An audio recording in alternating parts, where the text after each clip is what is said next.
Okay. We're on. Hello, we're back, kind of. So this is a new game. It is not Dungeons and Dragons, it's DreadLore, the DreadLore system. Finally. This game is going to be an investigative, kind of a Call of Cthulhu, think hunter, World of Darkness type setting. And it is set in Detroit in 1982. Why? I'm not really sure why I picked Detroit 1982. I just had never done that time period. And I got tired of doing like 1890 or 1920s Call of Cthulhu. So these characters, these players have all played DreadLore in various settings. We'll introduce everybody and talk about your character in this game. This campaign is called the Red Writ. Who wants to start?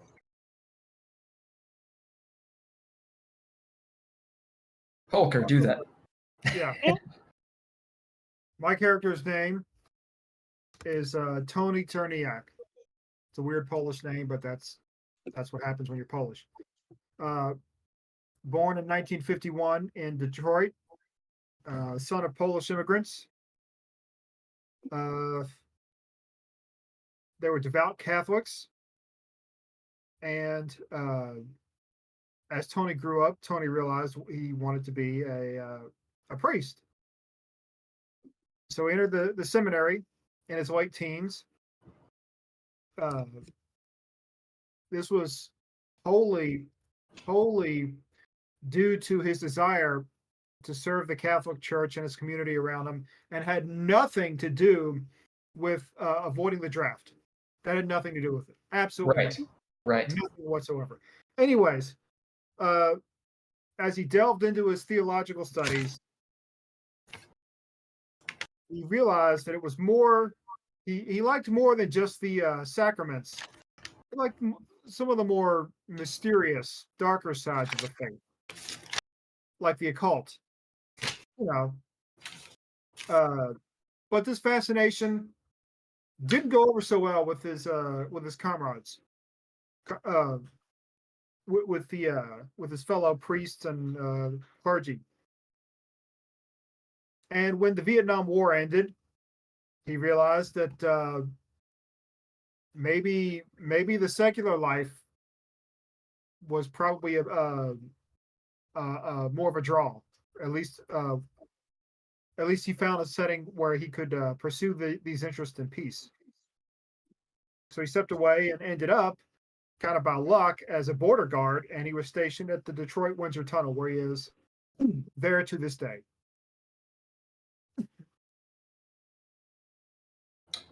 And say a little bit about yourself as a player, and then we'll just move on to the next person. As a player, oh, damn it, I don't know.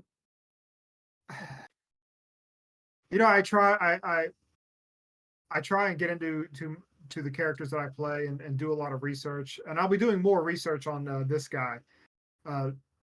Also, kind of in connection with my day job, I would also like to create and maintain Google Earth file that people could download and reference and maybe use to take notes.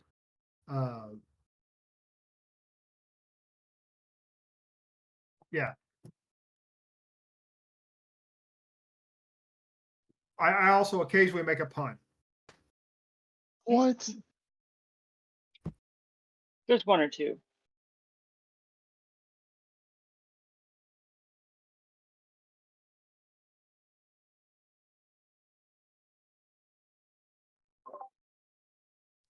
Nord, my name is Ken. I run a little TV production. So if you think it looks different, DreadLore looks different from maybe the way it used to. Part of what you see is my stepping in and trying to change. Almost entirely what we're doing is. So I'm a filmmaker in real life, but and a journalist, and the character I'm playing is actually a journalist, and his name is Nord Zetterberg. He is Swedish, from Sweden. Grew up on a. His parents died, much like Batman's parents, early on in his life, and he was adopted by a commander at the U.S. Army base in Vidsel, Sweden, where he learned about journalism, and then decided to travel the world because, you know, if you've ever met a military brat, they're just kind of all over the world. Years and years go by. He finds himself addicted to opium in northern India, where he hears some electronic beats off a cassette tape, and here I guess it's like what you call Detroit techno, and so it drew him to Detroit, the techno scene in the early 80s. But he's very much off the opium. Is, you know, now it took him a while. He got very sick, but it is a he found himself working for this News of the Weird, like Inquirer magazine, and so he's kind of researching all this to put into the newspaper, so that these stories can be seen and heard by other conspiracy theorists, or whatever you would like to call it. I mean, I feel like people need to know what is happening.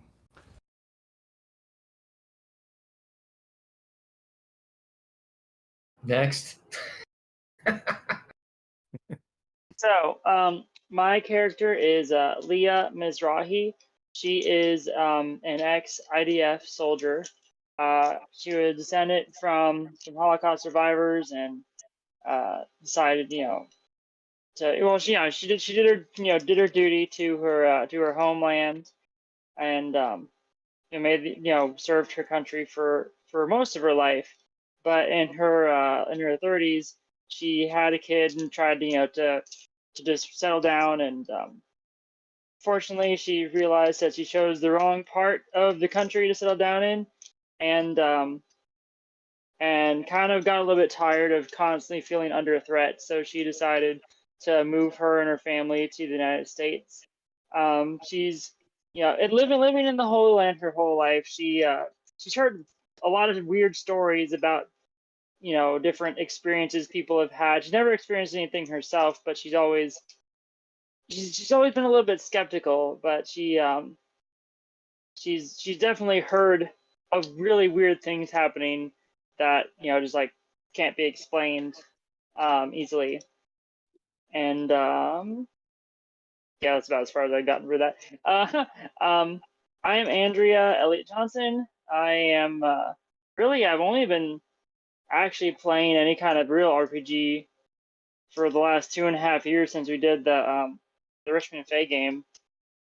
So yeah, that's about where I'm at. I am Drizzle. This will be the first long-form DreadLore game I've ever played. All my other DreadLore games have only been one-offs that have lasted 1 or 2 sessions. My character is Simon Vincent. He's a 43-year-old private investigator. Right out of high school, he joined the police force. Made his way up to detective and spent most of his career as a detective.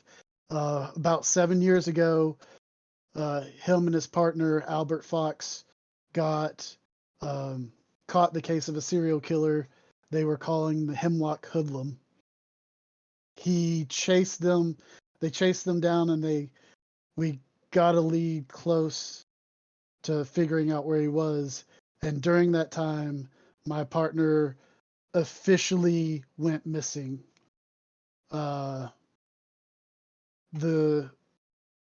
leads dried up on the Hemlock Hoodlum, and I spent 2 more years on the force trying to figure stuff out before I could take early retirement. And then he took early retirement, and has been a private investigator for the past 5 years. I should have done that in character voice to practice it, but I thought too late.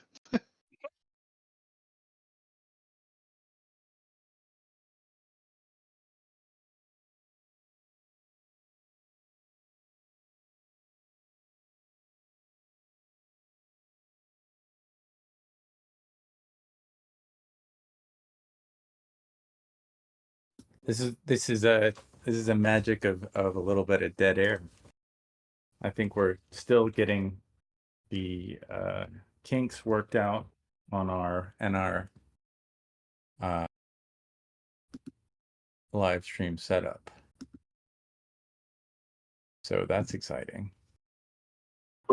Indeed. I realized, why didn't I just flip myself to the other side of this table? Instead of showing, my bedroom. Right. Yeah, all of that's really well done. So one of the aspects of DreadLore, I'm not gonna describe too much of the game because I want to play. And if there are people that are in the chat or that are watching this that want to know about DreadLore, there are links to the book and information and all that stuff. And you can also ask questions. But one of the aspects of it is advancements. That's how you get your character to be more powerful. That's how you get your character to be more powerful. My fault. So all of you will get one advancement for such good descriptions and all that good stuff. Is that on top of the one that we got for posting? Yeah, if you posted your stuff, then you got one as well. Okay. So what you can do with an advancement, just as a refresher, you can get a trait. If you don't know what that trait's going to be, you can just put a little asterisk and create it on the fly. You can get an upgrade to one of your abilities. You can get an ability. You could add a use to proficiencies. You can also add a trait to a piece of ninja gear, which if you do that, then when you bid that ninja gear, it gives you a higher die type. So all of those are good options.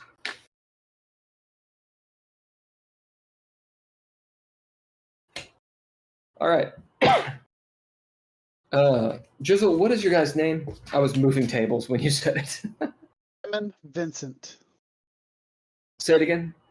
Simon Vincent. Simon Vincent. And you are a retired, or you're a PI. Yes. Retired cop. Awesome.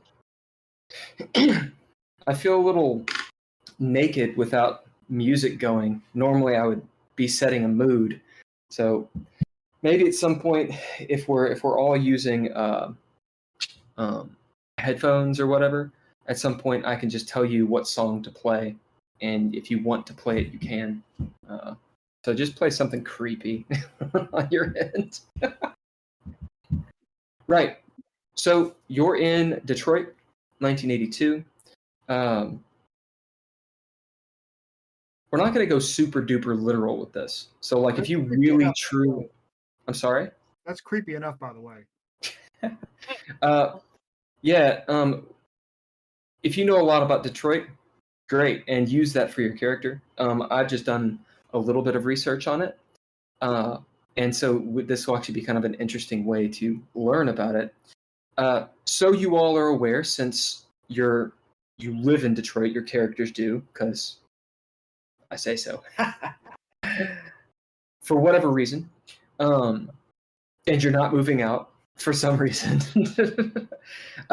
So in the 50s, the Hudson Motor Company, I believe what it's called, closes down, and as well as several other industries. And since the 50s, Detroit has been in decline. This game takes place at the Jefferson Corridor, which Ken has a map. I should actually just post it on here. Ken, are you cool posting stuff in the group for that stuff? Yeah, I can post. That way they can see it too. I know that you sent me the map, and so I just It's haven't all in gotten email. there. Okay. Yeah, that's that I will get that map up in just a second. All good. Right. So the Jefferson Corridor, it's on the north side of this river, which I think is the Detroit River. And it's kind of like a boardwalk. It's this really long boardwalk that at one time was very affluent, had a lot of businesses and such. Now it's been 30 years of decline. So it's a bunch of shitty shops, 7-Elevens, liquor stores, dive bars, abandoned buildings, and all that kind of stuff. And that's the main area that this game takes place. In the center of this river, just across from the Jefferson Corridor, is this island, and that island is called Bell Island, Belle Island. So these are things all of your characters know. There used to be a bridge to Bell Island. Now you can take a ferry, and there's like a shitty bridge, but there used to be like a really nice one that eventually caved in and stuff. When he posts the map, you can see a few of the areas. Get my silly notes on too small paper really quick.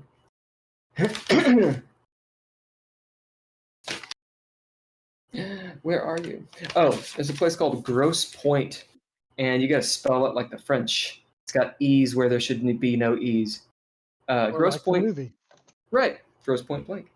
To the east, so the Jefferson Corridor leads to this place. There's a place called Grosse Pointe. It's the still affluent, like the rich part of town, or one of them. And then to the west of Jefferson Corridor, so this is several miles long, and you have docks and all those sorts of things. If you've been to a river town, you know what I'm talking about. That is like right on the edge there. There'll be some stuff there as well. It's like South Detroit.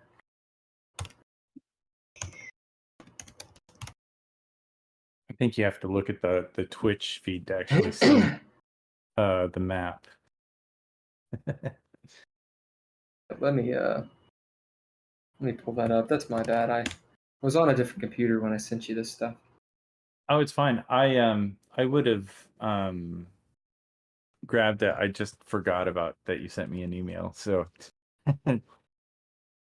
typically I would have all this stuff in. I don't know where my brain was at. But I'm pulling it in now. And that's the magic of technology. A technology. Right, so I'm posting a couple stuff too in the actual Discord. If you guys want to see this stuff. So you see the Jefferson Corridor, and just to the left of it is downtown. Downtown is a shithole, but it's not as crime ridden for the purposes of this game. Okay. Right. We're going to start off. It's nighttime. Remember, you have a plug on your character sheet, which is the reason you're staying in the game. So just keep that in mind. Or if you haven't decided it, try to figure that one out. And your major and minor goals as we go forward. Start out, it's nighttime. Simon Vincent, where do you live? What kind of place do you live in? And where are you in Detroit? Which you can look at that map to decide. And I'm going to ask the same thing for all of you, so you go ahead and look. It would probably be like a shitty rundown apartment, because I don't make as much money being a private eye.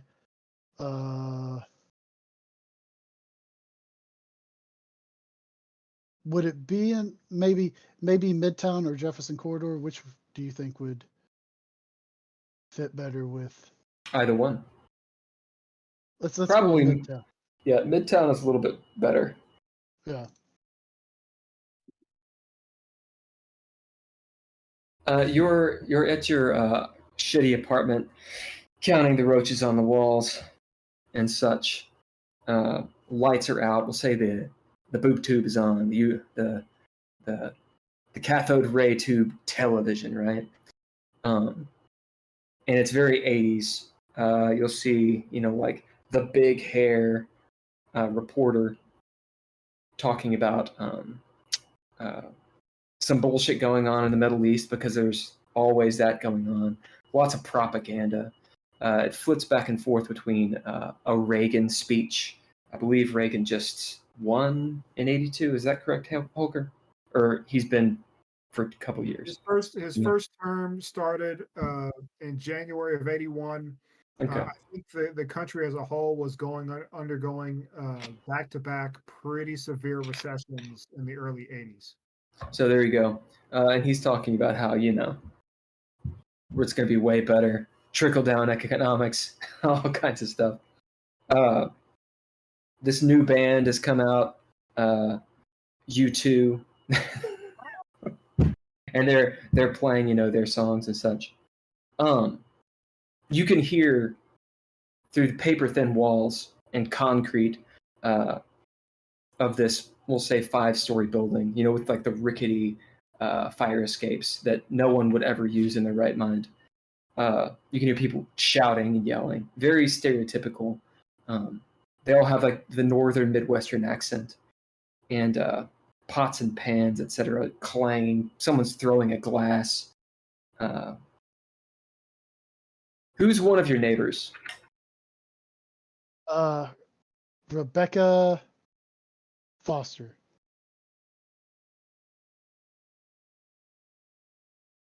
Rebecca Foster. And we're going to find out how old she is. Yeah.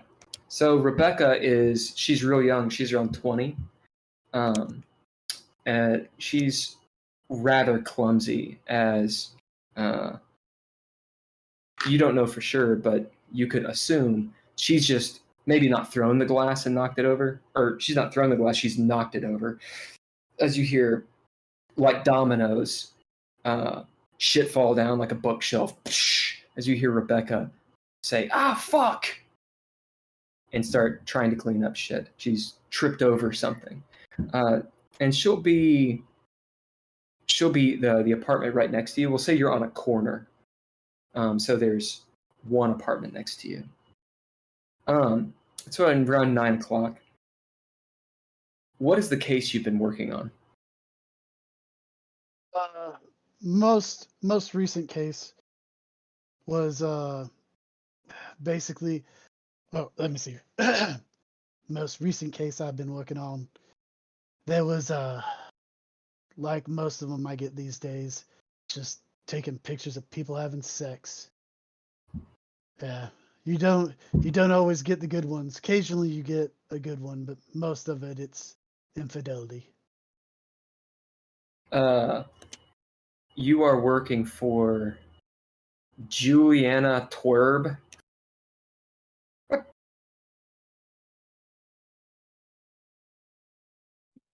I love these generated names.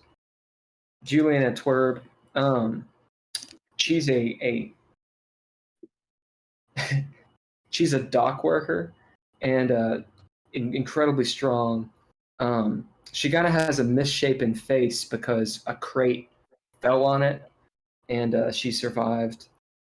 But she's rather pissed off because she thinks that her husband, this will be her third husband, is cheating on her. So that's who you've been working for. She's gonna pay you $30 a week. Okay, so I kind of, do you care if I add an angle to that? Yes, Because you I may. feel like Because I feel like it'd be kind of cool if, like, you basically discovered that there's no infidelity. She's just insecure because she thinks she's ugly, and she doesn't feel like she's worthy of being loved, kind of thing. Yep. That's something you can use to your advantage if you wish. Depends on what kind of person Simon Vincent is. We'll say that you have a whole dossier of these pictures of her husband. What's her husband's name? Anybody have any ideas? Daryl Higgins.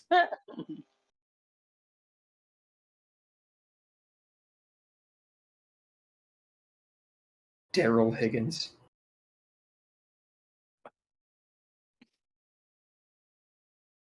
Daryl Higgins. Let's see. Well, that's pretty awesome. Daryl Higgins is he's a squat man, powerfully built. We'll say he also works on the docks. Plain looking. We'll say he's in his 40s, and you have plenty of pictures of him.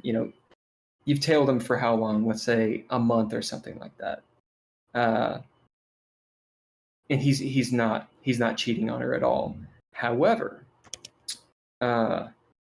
he is a thief. So you have some photos of him breaking into people's cars, jimmying locks and such, and maybe like even one of him like in a grocery store that he's broken into, and he's like eating a Hershey bar that he didn't pay for, whatever. So you're sitting there, Simon, with this dossier open. You're sitting there in your boxers, no shirt on. The dossier is on the bed between your legs. TV's going. What do you bid in this moment? Tell us a little bit about your life. So, well, things have gone downhill since I became a PI. But it's what I can do. It's what I'm good at. I don't always get the big cases. There's been one or two that have gotten a little bit of notoriety since I became a PI, but that's something different. I'm sitting here. I don't let people get too close to me, especially since I lost my partner. And all the commotion that the other people on the force gave me after his disappearance. Nobody would believe what I said, but that's their own. That's their prerogative. As you're sitting there, the TV scrambles to white noise. It does that whoop whoop whoop whoop whoop whoop thing where the screen flies by. It garbles and then just turns to white noise. I'm gonna bid stubborn and get up and go, stupid thing. Start messing with the rabbit ears and smacking it on the side. You are a child of the 80s. Back. I've got to get it back working. You are definitely a child. You're definitely a child of the 80s. As you give it a thump on the side, and it comes back. As it does, it flits a couple times. And for a moment, you see as though there's a camera on the inside of the television looking out at you. You see yourself standing in front of it in your room for just a moment. And then it goes back to the reporter talking about how cold it's going to be. I didn't think I had that many whiskeys, but who knows? Yeah, you look around the room and someone roll me a d4. You want to do it, Hunker, or do you want me to do it? I'll do it. I rolled a 1. You see one bottle of Jack Daniels. There's just a little tiny, maybe a half a drink left in it. As it skitters across the floor, maybe as you turn, your foot hit it. I'll pick it up and finish it off. You do. It tastes like Jack Daniels. As you drink this thing, you hear yet again a crash from Rebecca Foster's room, and then a scream. Hey, We're going to move to Nord Zetterberg. Nord, where do you live in Detroit? It's probably a good question. I would probably live in a vehicle of some kind. Maybe an old 1970s. I guess it would be newer at the time, like a VW bus. It's something that does not drive. Yes. It's reliable, and he might be able to fix it. I don't know, maybe not. But The Libyan definitely- van. I know what you're talking about. van life. That's 100% van life. Van life way before it was cool. Yeah. Oh yeah. Oh yeah. So do you live in a van down by the river? Yeah, just right there. Probably. Where's that map? Yeah, is that the Jefferson corridor? Is that? Yeah. Yeah, it's that Yeah. whole thing. And in That whole- fact, there's a much older map that I'll post as well. This is more of a detail of Bell Island, and it gives you more of an idea of the different lots and stuff around. This map that I just posted is like, you'll notice it's all in French. It is, I think, from like the 1800s. So Detroit was not built up at that time. But anyway, that gives you a little bit of an idea. Oh, so you all know, when you're looking at the colored map of Detroit, down at Jefferson Corridor, the big island, that is Bell Island. It's not written there, or it's not labeled, but that is Bell Island. Down by the river. This is the French map Yes, that I've pulled up. I see. Right. So you're in your van. We'll say that you're outside. You smell the river. Hulker, what is the name of that river? Is it the Detroit River? I don't want to sound like a total douchebag and be like, the Hudson. I think it's the Detroit River. I believe it is. To be honest, I'm kind of stumped, so I don't want to say for sure. There's a Detroit River by Detroit, so it probably is that. That's It probably, is. Yeah, it is. It's the Detroit River. Detroit River. Wow. 24 miles from Lake St. Clair to Lake Erie. Okay, cool. Indeed. In fact, why did I not just fucking pull it up on motherfucking Google Maps? Jesus. Yeah, Google, man. Jesus. There, I posted up where it is. As So an is the aside, church. Go on. as an aside, I'm going to work on a way for maybe one of us to host a Google Earth file that others can access, and hopefully have it be dynamically updated whenever. That'd be it is. awesome. So That'd be awesome. Yeah, give me a few days. Cool. So we'll say Nord. If you look at the Google Maps version, zoom in. The Rivertown Warehouse District. We'll say that you're all the way at the water, right around there. So you get a good view of Bell Island halfway across the river. You're sitting there, nighttime, right around 9:30 or so. It's a cool night. We'll say that it's in the 50s. Oh, fuck that. Let's say that it's in the 40s. Oh, by the way, sorry. I had it in my head, but I didn't tell you all. This is early spring. So it is before the spring equinox. Yeah, it's before the equinox. So it's like 40s. You smell, the water. The warehouse district, so it's kind of like in San Francisco. You smell the water, you smell the wharf. Just fish smell and algae. And you're sitting there taking a leak in the wind. It's blowing that way. As you got your van going, what's the music that's playing in your van? It's probably very minimal techno, just like a doom doom doom doom doom doom. You got a cool place. Craftwork. Craftwork.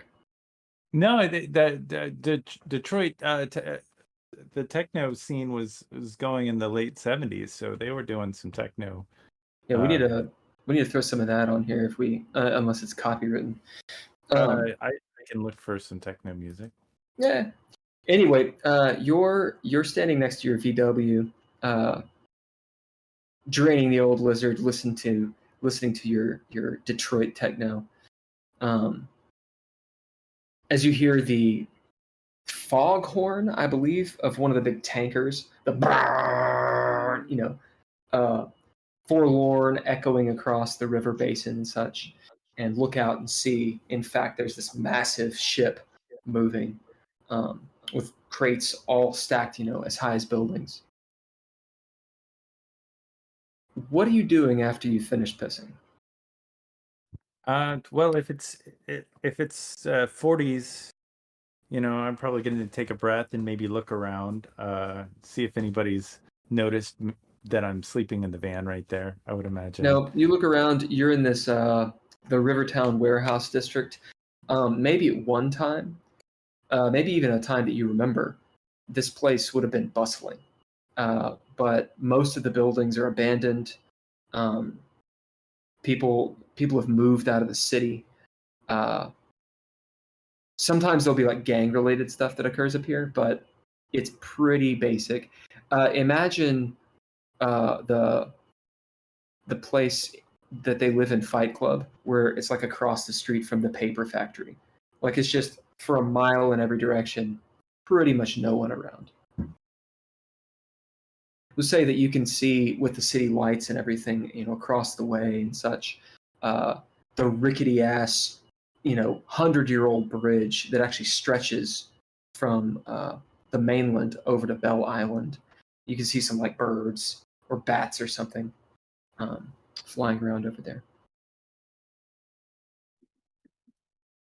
What are you working on when it comes to journalism? Well, I think there's like a spiritual thing he got into in India doing opium, and so he's like pictorial, like trying to kind of link, those picture writing around the world, like ancient Egypt to the Thai, like what is that, hieroglyphs, and trying to get a ancient world to see how much communication the ancient civilizations communicated with each other, and if there was any kind of connection, because he's seen a lot of things on opium that brought him into maybe there was a language that's how they discovered writing the languages or something like that, and so he's trying to do a connection, but he's also there's not a whole lot of money in journalism, or at least his extreme journalism, so he's using the music of this as a sort of psychedelia to What's one of your flaws? Opium addict.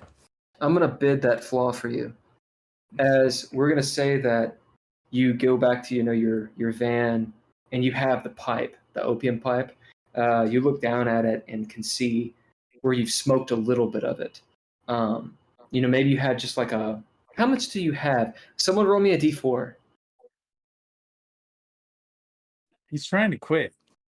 I know. 1. You got a 1? Yep. Yeah, you Does have. not sound good. You have. You said 1, right? Mm-hmm. You have a little nug of opium, like the opium paste crap. We'll say it's not very good, and you just took one little hit off of it, maybe in a moment of being in the vibe, and before you even know it, you took that hit. As you look down and you're holding the opium pipe, What do you bid to not get down and dirty?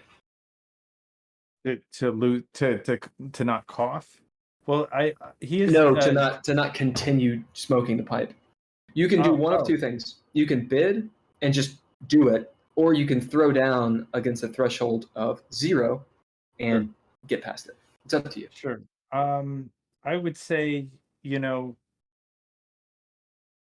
he's durable. His physicality is durable, so he's going to try and just be like, it's an addiction. So he wants to, he needs to, but it's like, and that's how he finds his creativity. That's how he finds his sees what he needs to see. Yeah, that's how he trips. That's how he As as Nord, you are looking at this pipe. Your hand maybe tightens up around it as you put it back, letting it go out. Feeling, the strength in your muscles and how good you felt over the last couple weeks of not smoking. As maybe even you go back outside, despite the cold, to just kind of distance yourself from the pipe. As you're out there, you happen to look across the river and you see perhaps a light. You're not really sure. Some sort of white light on Bell Island near the coast of it. It's a couple miles out. I think it's a couple miles. No, it's not. It's about a kilometer out. So 2,000 feet. Was it a normal light, or did it have? No, you know that sometimes people go to Bell Island, but there's been talk, since you're a journalist, there's been talk about something going on there. If you want to bid, you can know what that is. Sure. Or you can. I will bid journalist. As bid journalist, you've heard a little bit of a scoop, perhaps. Supposedly, there's going to be revitalization efforts on the city, specifically at Bell Island, to start like a park and bring people back in. But these are just starting. It's likely to be a few years before it gets started. So every so often, that a surveyor or a prospector will go out there. They're looking for buyers and that kind of stuff. A hard sell considering what Detroit has become. So it's not out of the complete ordinary that there'd be someone out there, but it is pretty late, and you only see that one white light. Is it a normal looking light, like a flashlight, or is it? It's hard to tell. It's hard to tell from this distance. How would you find out? What would you do? Well, I would need to bid something. Yep. Or you could have a piece of ninja gear that allows it. I have a camera. I have a camera. Maybe I'll take my camera and like put a lens on it, like a telephoto lens on it, and just kind of look across. Do you want to bid the camera, or do you want to do another bid to do this? You can also throw down. Okay. Right. As you bid the camera, you put your telephoto lens on it, and you have a really nice camera, we'll say. So if you don't have it written down, put whatever the camera is, the fact that you have whatever lenses you have, since you actually know cameras. And you can give your camera a single trait, since we'll say it's just really nice. And it's whatever you want it to be. What that'll mean is when you bid your camera or that trait associated with your camera, it will give you a D6 instead of a D4. Okay. As you put your telephoto lens on there, set up the camera maybe on the replacement tire of your bus to stabilize it, and zoom in across the way. You just catch, it's like trying to look at the moon, so it's kind of weird to find the light. You just catch a bare foot and a white dress. Imagine Galadriel's feet. As you look up and kind of refocus, and you see a woman in this beautiful white dress. Perhaps if Nord has read The Lord of the Rings, she looks like Galadriel. Except her ethnicity is what you probably guess since you're a world traveler.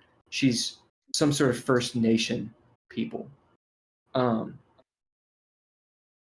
She's not facing you. She's walking slowly, almost ephemerally down the beach. And that's when you notice it doesn't look like her feet are actually touching the sand. What do you do? Because I've been living in this area for a minute, would I know where there would be a boat or something that I could get to? Yeah, you know, there's a Fisherman's Wharf, and there's some John boats, and the ferry is not running right now. There's also the bridge. Yeah. Oh, so there's a bridge to this island. It's just a rickety ass bridge. Yeah. But you can drive to it in your car, or you have to walk? You can drive on that bridge if you want. Okay. Nobody does, but you can. Oh, nobody does. So I would probably not do that. I would probably take the bridge, but I would walk. I would drive to the bridge, but I would walk across it. Sure.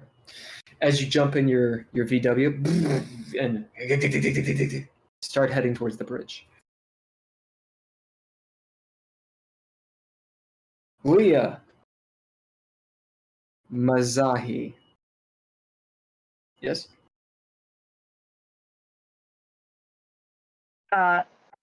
It's Leah Mizrahi.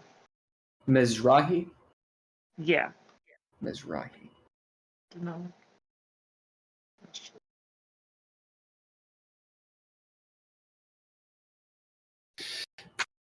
Where do you live in Detroit? I figured I wasn't really sure which part would be the nicer part of town. It'd be Grosse Pointe would be the nicest part. Otherwise, the new center area, west side. Okay, because I figured she probably would have, saved up a good amount of money to, to make sure she could move to a nice, place in that part for whatever reason, moving to Detroit. But, so yeah, let's say, would the park area be nice or not really? Oh, Palmer Park. Let me see.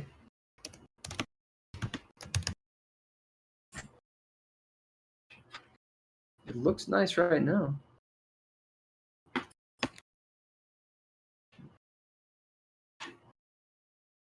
The 1980s saw a notable decline in the park's prestige.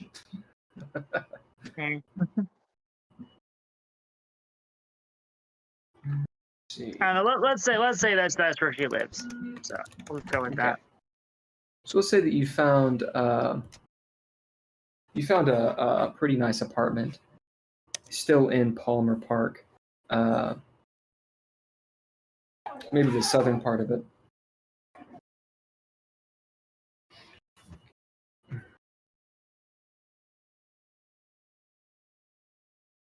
What does Leah do for a job? At this point in her life, she's just a stay-at-home mom to her 10-year-old. Oh, you're giving me that. Awesome. All right, what's her 10-year-old's? It was a bad move, Andrea. Oh no. What's her what's Leah's 10-year-old daughter's name? Oh, daughter. Okay. Let's go Was with it a son? I'm cool with daughter. Let's go with that. We'll say it's her name is Mariah. All right.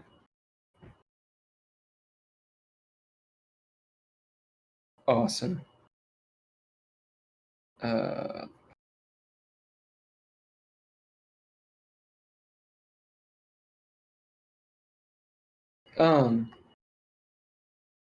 It's around 9:30-ish, 9:45-ish.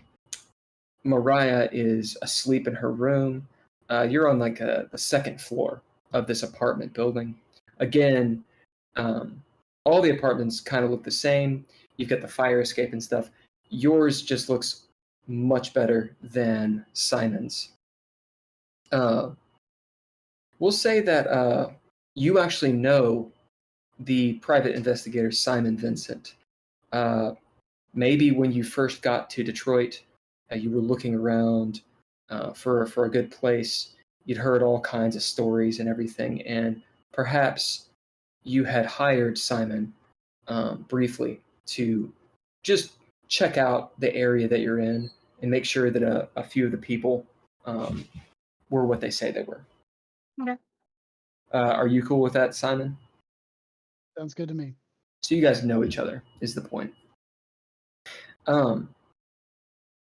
Maybe you're standing in the kitchen cooking some ramen or something in one of these newfangled microwaves they keep on raving about. And thinking, perhaps, about how your apartment is much nicer than Simon's. And maybe wonder, why does he continue living in such a shithole? Who knows? Who knows? These crazy American people. The floor will be that 1970s linoleum with like all different shades of orange, squares and rectangles that just goes out. Everything is wood or faux wood, and it's one of those little shotgun kitchens. So it's a nice place, as in it's fairly clean, but it's small. Mariah's in her room, asleep. Her room has the big bay window, like the big Spider-Man window, where it can like get out onto the fire escape, and you can put your potted plants and shit. Yeah. And that's one of the things maybe you recognized about this apartment is the windows do not have bars on them. So that was perhaps telling that it was a bit better. Your TV's on low. Again, it's the same thing that Simon was listening to, the news, and ever so often Ronald Reagan doing his thing. Yeah, what are you doing? As beep, beep, beep, the microwave dings that your ramen is finished. Yeah, so I'd probably just be getting after hearing the microwave go off, I'd probably I'd pull out my kitchen drawer and grab a fork and go to the microwave to grab it out of the microwave. Yep, you do. Get your ramen, you're ready to rock and roll. Sit down, maybe get a do you drink, or are you more of a soda person, or what? Probably more of a soda. Yeah, you get a tab out of the fridge. I don't even know if I ever even had a tab. Like, it's awful. They're really not good. It's this purple diet drink. It's like the only one. As you get a tab out, you're like, this isn't that bad. You sit down, and you got your little fold-out table with the tab and your ramen that you're eating with a fork. So you're a stay-at-home mom.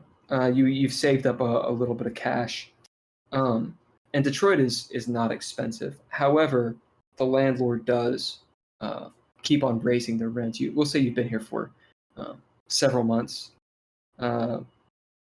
When did you get out of the military and move? Right, basically, I got out of the military right around when my daughter was born. So 10 years ago. Yeah, but then I did move. And I tried to stay in Israel for a while. I moved to the Sinai area, hoping that would be a nice place to live. But then, realized that it wasn't gonna be held for an actual place to live long term. So, with the daughter, just decided to, and her husband, decided to move to the United States, and just avoid any as much of that as possible. Yeah. As you're sitting there, you can either bid or throw down to notice something. Let's see. I'll bid seasoned. Would that work? Yeah. As you're sitting there, it's been 10 years since you were in the IDF, but your senses are still pretty keen, as you're pretty sure. At first, do you hear it? As you notice yourself holding still and turning down the volume on their TV, as your head reflexively turns to the door, and you realize you heard footsteps outside of your door. As you sit there waiting, you don't hit mute because that would be obvious. You hear of someone or footsteps outside of your door. Your front door. Okay. So at this point, I'd probably go ahead and I'd put the noodles down on the table and get up. I don't think she would have kept a weapon just because she kind of wanted to get away from that that life. Sure. So she'll go up. Is there a peephole on the door? Yeah. Okay, so she'll get up and she will sort of, as quietly as she can, go to the peephole and see if she can see anything outside the door. Okay. Well, someone roll me a die, and before you tell the result, Andrea, say high or low. Okay. Let's say low. I will roll. Do it.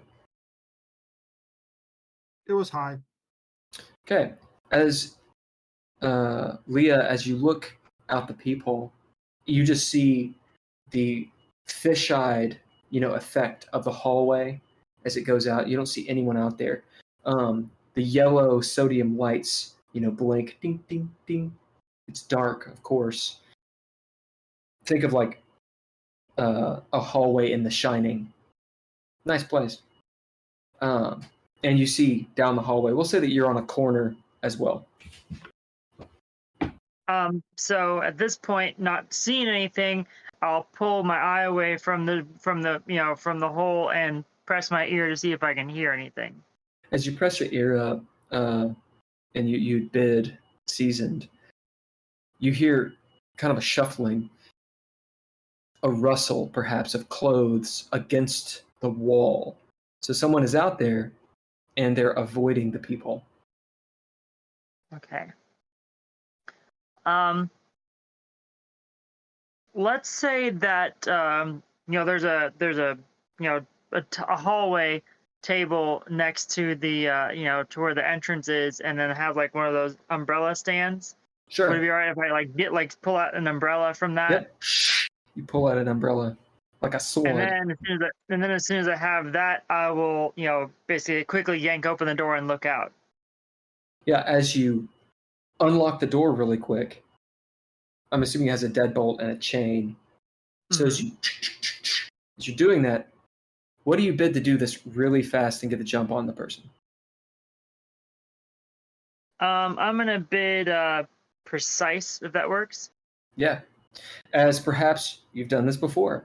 You, at the same time, unclick the chain, flip the lock, kick open the door, and jump around the corner with your umbrella ready to spearfish somebody. And you see Cloy Strakar, a former IDF colleague of yours. He looks worse for the wear. He's covered in sweat. He's still got the military cut. A little bit of salt and pepper in his hair now. An Israeli guy. A leather jacket that's all bound up. You see in his hand, he's holding a pistol. And his arm is protecting his center body and smells sweat and blood. As you do this, he looks up with these wild eyes that maybe he's on drugs, maybe he's drunk. As as you've startled the shit out of him. What do you do? I'll slightly lower the umbrella and say, "What are you doing here?" As you see him, his hand shaking on the gun. He doesn't have his finger on the trigger, but as he kind of like raises it just ever so slightly, he blinks, looking at you. Leah, and he falls forward. I'll Into run your- over to basically to catch him, yeah, to keep him from falling all the way over. As he's like halfway passed out, and as his arm falls, you feel the hot blood run down your pants as he is very injured. What the hell? And so I'll grab him by his shoulders and start trying. Is he aware enough to help me, or am I having to drag him into the You're house? gonna drag him. You gotta drag him. Okay. So I'll basically start dragging him into the house. Someone roll me a D10 or a D12, and before you say the result, Andrea, call high or low.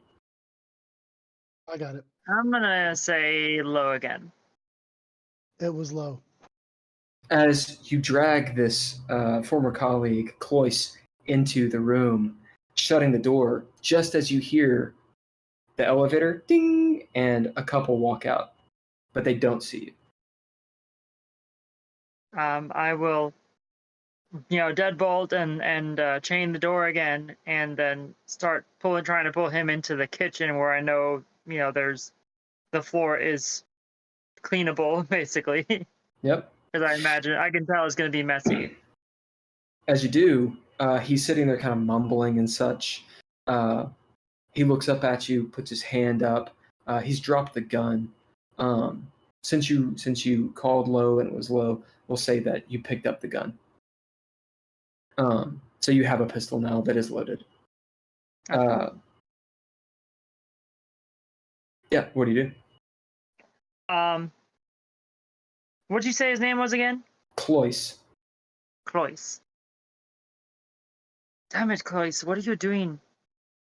As he so spits she'll up some blood. and you'll see her basically, or she will, after she's got him to the kitchen, she'll start, taking off his clothes and trying to figure out exactly where the blood is coming from. Yep. As you start taking off his jacket and such, and you see he has this massive gash, like where his liver is, and you can see that the blood is this dark red color. As he's coming in and out of consciousness, his hand is on your face. Is it really you? As there's all kinds of blood print on your face and in your hair. The terrible monster. As he's muttering. What are you talking about? That's crazy. So now that she's seen the guys, is it definitely pretty deep? I mean, obviously he's bleeding a lot, but Yeah. okay. You hold on a second. I'm going to go get some supplies. Don't leave me. If I don't leave you, you're going to bleed out on my floor.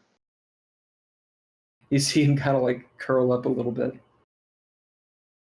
So she'll go into her bathroom and get a little first aid kit that she's kind of, it's a bit, initially it was pretty basic, but she's messed around with it a little bit to make it, how she knows how to take care of somebody who's injured. Yep. You do. So she'll come back, and put it on the ground next to him. You see he's gray looking. So at this point, she will, pull open. She'll get some disinfectant, wipes, and she'll go to. I'm assuming it's probably a gas stove that she has in this area, sure. right? So she'll grab a needle and some thread out of the box, and she'll go to the gas stove, turn it on for a second, and heat the needle up, and start getting to work on sewing up his wound. As you undress his, the top part, maybe rip his shirt off, you see that the wound is jagged, and it's about that long. That goes like around the entire side of his body. You can see some organ there, and you can see that his liver is, if it's there, it's all jacked up. He's incredibly wounded. As you start stitching that shit up real quick, he kind of grunts as you do. He's almost completely out of it. Breath is shallow as he looks up at you and he says, "DuPont!" And in his hand, he's got this something scrunched up in his hand. "DuPont!" The textile And he goes company? unconscious. All right, and so at this point, she'll, after the initial want to help him. "What did you But do?" also- You hear from behind you. Your daughter is awake. She's in the kitchen, taking up the door frame, looking down with these saucer-wide eyes at this man. "Is he dead?" I don't know, but I don't think he has much time to live. "I will call police." And she runs over. Do not do that. Ding, ding, ding. This does not She's- look good. She's Hang it up. holding. Ding, ding, ding, ding, ding. She Hang hangs it up. up. She does. Honey, "Mama, go why have sit you done down. this? What have you done Go to sit this down. man?" Go to the couch and sit down for me for a minute. I will explain everything. As she turns around and stomps towards her room. All right. And at this point, realizing fully, grasping the extent of the injuries, she'll realize that there probably isn't much that she could do for him, even if she got him to a hospital right away. Who knows? Pretty bad. Remind me not to come to your house if I can. He's fucked. Clearly, he is fucked. She will at the very least, get some dressing bandages and wrap him up as best she reasonably can, but and she'll try and at least make him comfortable as far as she can tell, laying on the kitchen floor. Do you bid anything to know anything about this situation? You were in the IDF and such. Yeah. I'll go ahead and bid my background soldier. As you bid your background soldier, he's dead as a doornail. Okay. He's done. Do what? I'd give him the old Yeller treatment. Not going to your house either. Yeah, he is dead. You can tell. Okay. So she will. As you've seen wounds similar to this, it's a jagged cut, so it wasn't done with, a sword or something. It looks like maybe a claw, like a mauling, or perhaps he got into a wreck. It's not a bullet or anything like that. A 50 cal bullet could do it if he was sort of nearby. Though that's unlikely, of course. And like his liver is gone. You look in there and you see that there's no liver. There's little chunks of it. So at this point, she'll pat the side of his face, and remembering that he had something curl up in his hand, she'll unclench his hand and take it out of his hand and see what it is. You will get a pip for remembering that. Here's a question. Was Cloyce a former lover, or was he just a colleague? He was definitely not a lover, but he would have been a close friend of hers in the military. You just haven't seen him in 10 years. Yeah. Yeah. As you get that, it's this crumpled up piece of paper. As you unfold it and look, and you see it looks like it's written in blood, like with a fountain pen, and it's a language that you've never seen. It almost looks like hieroglyphs or something. Or it is a language you don't know, I should say. As it's like hieroglyphs, And that's when you hear outside the fire escape clang, clang, clang, clang, clang, clang, clang, clang. So at this point, I'm going to start, quickly going to my daughter's room. As you go to your daughter's room, you open the door. How much of a dick do I want to be? Hey, Ken, roll me a d12. Andrea, tell me high or low. Hi. It's high. It's 12. As your daughter, Mariah, did not lock the door. As you open the door and you see the window shades blow out as your daughter has left the building. Damn it! This is the last thing I need. And so she'll run out the the window and get onto the fire escape platform to see if she's already gone off the ladder, or if she's in the process of going down it. She is not in sight. Tony Toniak.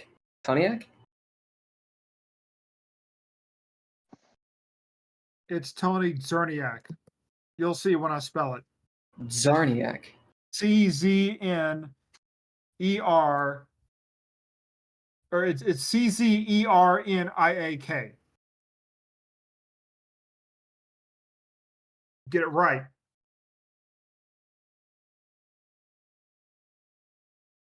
Czerniak. Czerniak. Well, whatever. Czerniak. Yeah. It's Tony. Where do you live in Detroit? I'm gonna say whichever side is cheaper. I'm guessing the east side. We're gonna say that is exactly where it is. You live in the same building as Simon Vincent, a few doors down from him. All right. Do you guys know each other? I would say maybe only in passing. He does. He may not know me, but I know him. Well, I know everybody in the building. At least on paper.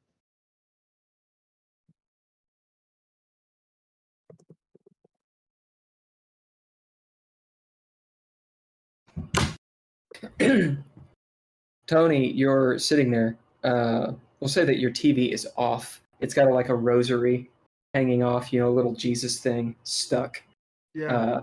glued to the top of it. Think like Boondock Saints.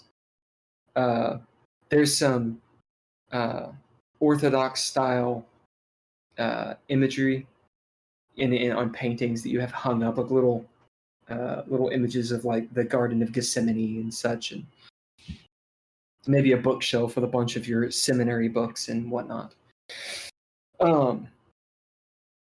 Beyond that, it's a fairly Spartan apartment that you somehow keep clean despite you being in the shithole of a building that Simon lives in. We'll say that you've heard rumor, people murmuring here and there that the cockroaches don't come near your place, nor do the bed bugs, because of your faith. Others say it's because you're Polish. I say it's because they don't want to get deported. Oh. Yeah, we'll say that you're reading a paper, back when people used to read papers. And you see that maybe it's on the third or fourth page where the obituaries are. There's been another killing. It's been, there's quite a bit of crime at this time. But this is another young person who's died, be a man in his 20s. As you sort of skim through, one thing that does catch your eye is a missing persons report, and it's rather big. Like whoever paid for that section in the newspaper spent quite a bit of money. Let's say it's like half the page. The missing persons report.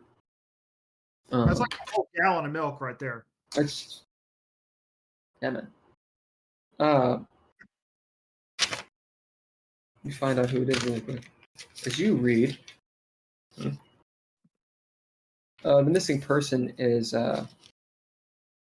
Gabriella or Gabby DuPont.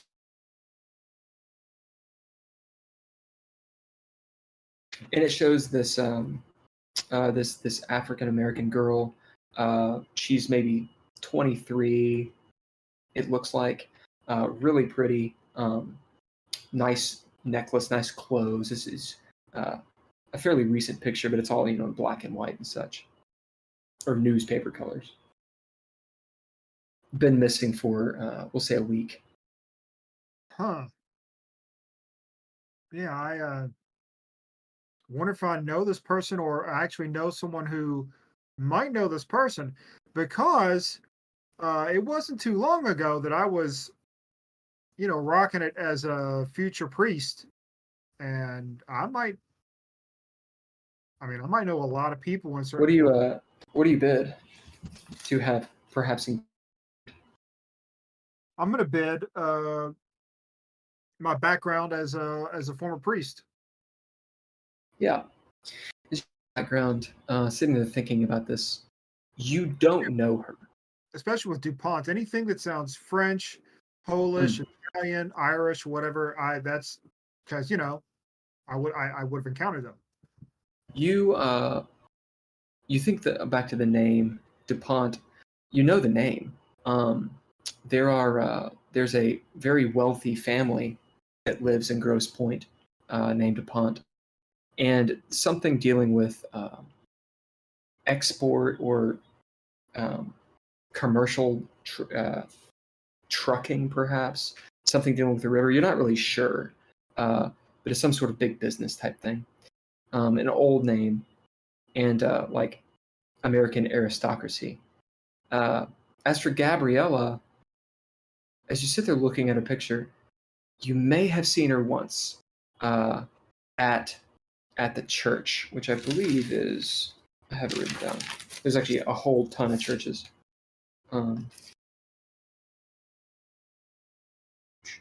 St. Columbia Parish is the one where you would have been. Saint who? St. Columbia, which is in the Jefferson Corridor. You're sitting there, as you think about it, you're pretty sure you did see her maybe once at church. But it was like in the back, where they do the bowl thing, where like you walk in and dip your hand in the water. Yeah. She wasn't a member. And she was with someone, another girl. This was maybe a couple weeks ago, but it's hard to remember. So Tony kind of goes to church, but it's kind of weird and it's complicated because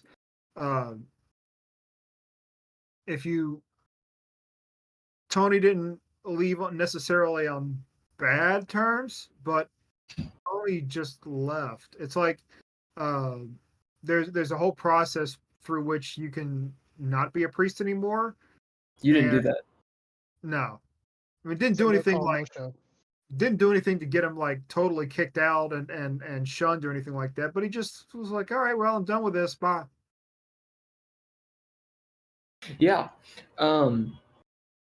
That's but it's And how long has it been since you were a priest? Like an active priest? Probably it's been probably maybe 5 years or so since I. Oh, okay. So we'll say that you had been priest. You'd gone to church just to kind of scope out the scenes. Maybe in the last month or two, you've been there a couple times, perhaps even for confession. and then you saw her, you think. The thought does cross your mind, maybe, that your friend or your neighbor, Simon, may be on this case.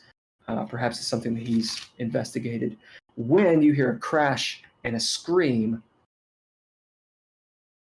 from a neighboring apartment. Wonder who that could be.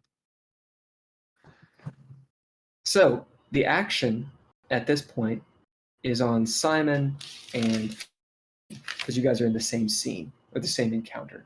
What are you guys doing? I'm going to bid calm. That I will grab a nearby shirt, throw it on real quick, head out the door with my 38 snub nose revolver, and I've got it behind my back, and I'm knocking. Miss Foster, are you all right in there? What are you doing, Tony? I'm also going to show up. I have a pistol and a knife hidden. The pistol is work issued, but I don't really display it. And I walk over there, and I see Simon at the scene, and I say, Simon, what? You know anything about this? There was a loud crash, and I heard her scream. If she doesn't respond, I'm kicking the door in. She doesn't respond.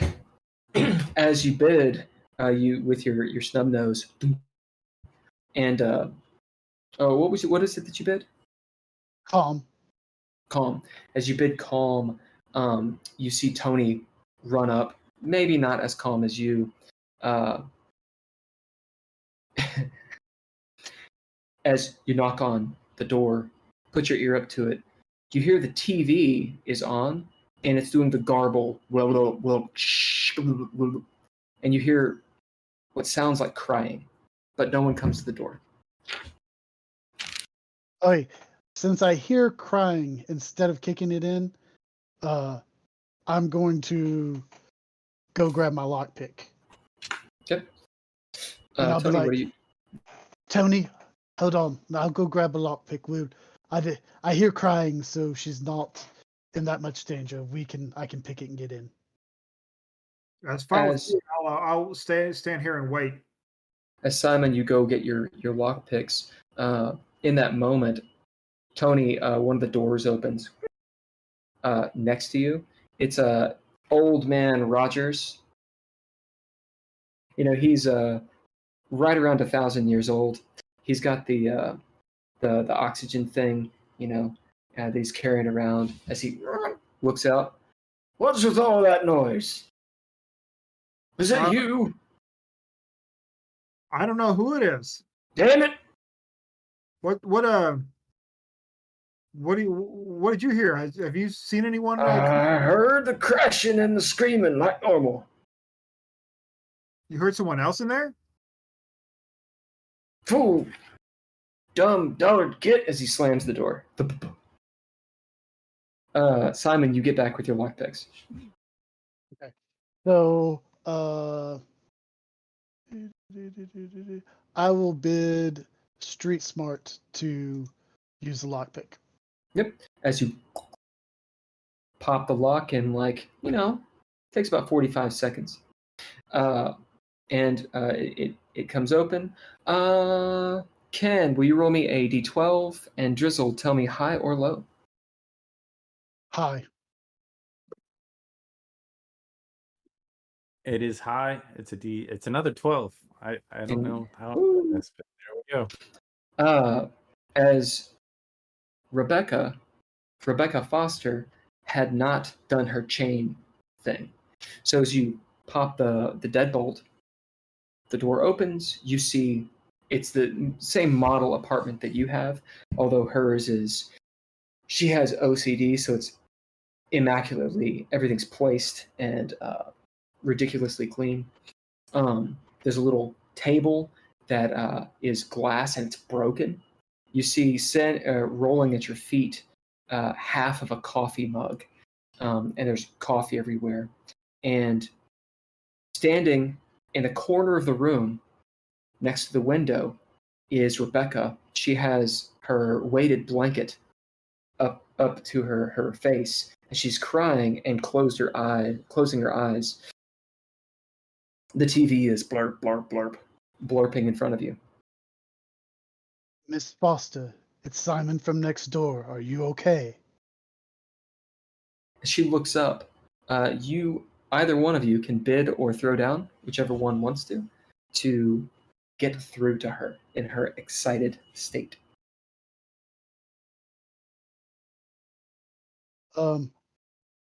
I'll bid strong. So I'm going to be a strong presence for her to comfort her. As her eyes immediately fix on you, they don't even seem to see you, Tony. She edges around the room away from the television until she gets to you and just collapses into your arms, crying. It's possessed!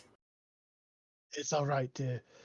Tony, can you get some water for her? Why, of course. I go over to the kitchen and find a cup and run some water. The kitchen, again, the sodium bulb is on in here. It kind of flickers as you walk in, all the way to the back where the sink is, and rummage around trying to find, a cup. It's like any person's kitchen that you walk into. You're like, nope, god damn it, nope. Okay, there it is. As you get the cup and get some water, as the lights go out, and you're in relative pitch darkness. You can your eyes are starting to kind of acclimate. The door to the kitchen swings shut. Like, just swing shut without any assistance or anything like that? Sounds like it. Maybe. You don't know. Do the lights go out just in the kitchen or the whole apartment? Just the kitchen. Okay. Tony, quit She's fooling like, around in there. It's possessed. Turn that damn thing off. She says. I didn't close the door. You closed the door. I'll reach up, or can I reach the TV, or do I have to get up off the couch with her? You can get over there. Okay, I'm just gonna turn off the TV and then go back to comforting her on the couch. As it turns off, you put her on the couch. Tony, what are you doing? I'm gonna go over and I'm gonna say You're still in the kitchen. I'm gonna walk out of the kitchen, and As you're walking out of the kitchen, the light comes back on, and all around you, on the floor, on the ceiling, on the cupboards, everything, is scrawled this red writing. Looks like it's scrawled in blood that's dripping everywhere. Hieroglyphics of some sort. Just as that happens, lights flicker again, and it's all gone. did you see that? Where's her water? I have an empty cup, and I said, "Well, I can go back into the kitchen again, but We're trying to calm her down. What's the problem? problem is what's not calming her down. That's the problem. There's some sort of poltergeist." It's a ghost. It's a ghost. She goes on and on and on. Leave it to a border guard, and I will go up to the kitchen and get a cup of water and come As back. You do. You come back as you're sitting there. She accepts the glass. She's drinking it, and she says, I don't know what happened. It's just, the television started. She looks up at both of you. You'll think I'm crazy. Just relax, have some water, tell us what happened. Catch your breath first, no hurry, let us know. The reporter woman was talking to me. Who's a About reporter what? woman? I don't know. She just said my name. Now, and Rebecca, and then smiled at me. Rebecca is a very popular name.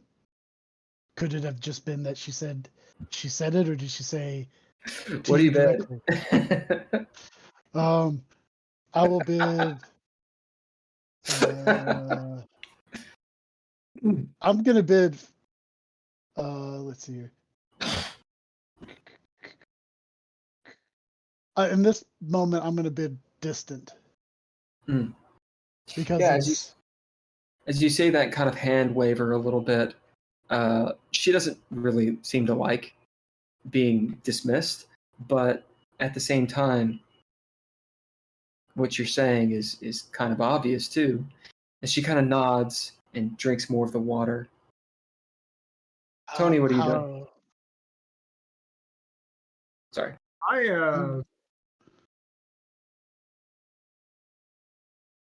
I'm gonna actually try and look at the wall where those red hieroglyphs were just sort of appeared, and see if there's any evidence that anything's left.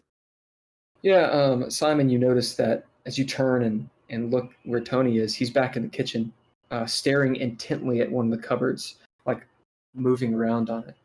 Tony, you don't find anything. Nothing. I point out to where all the runes were, and I said, "Look, some writing just appeared here, and then just went away, and it's in a language I don't know, and I'm a priest, or what?" Well, maybe you just think you saw it when the lights flickered in there. No. I'll give you a tip for that. I saw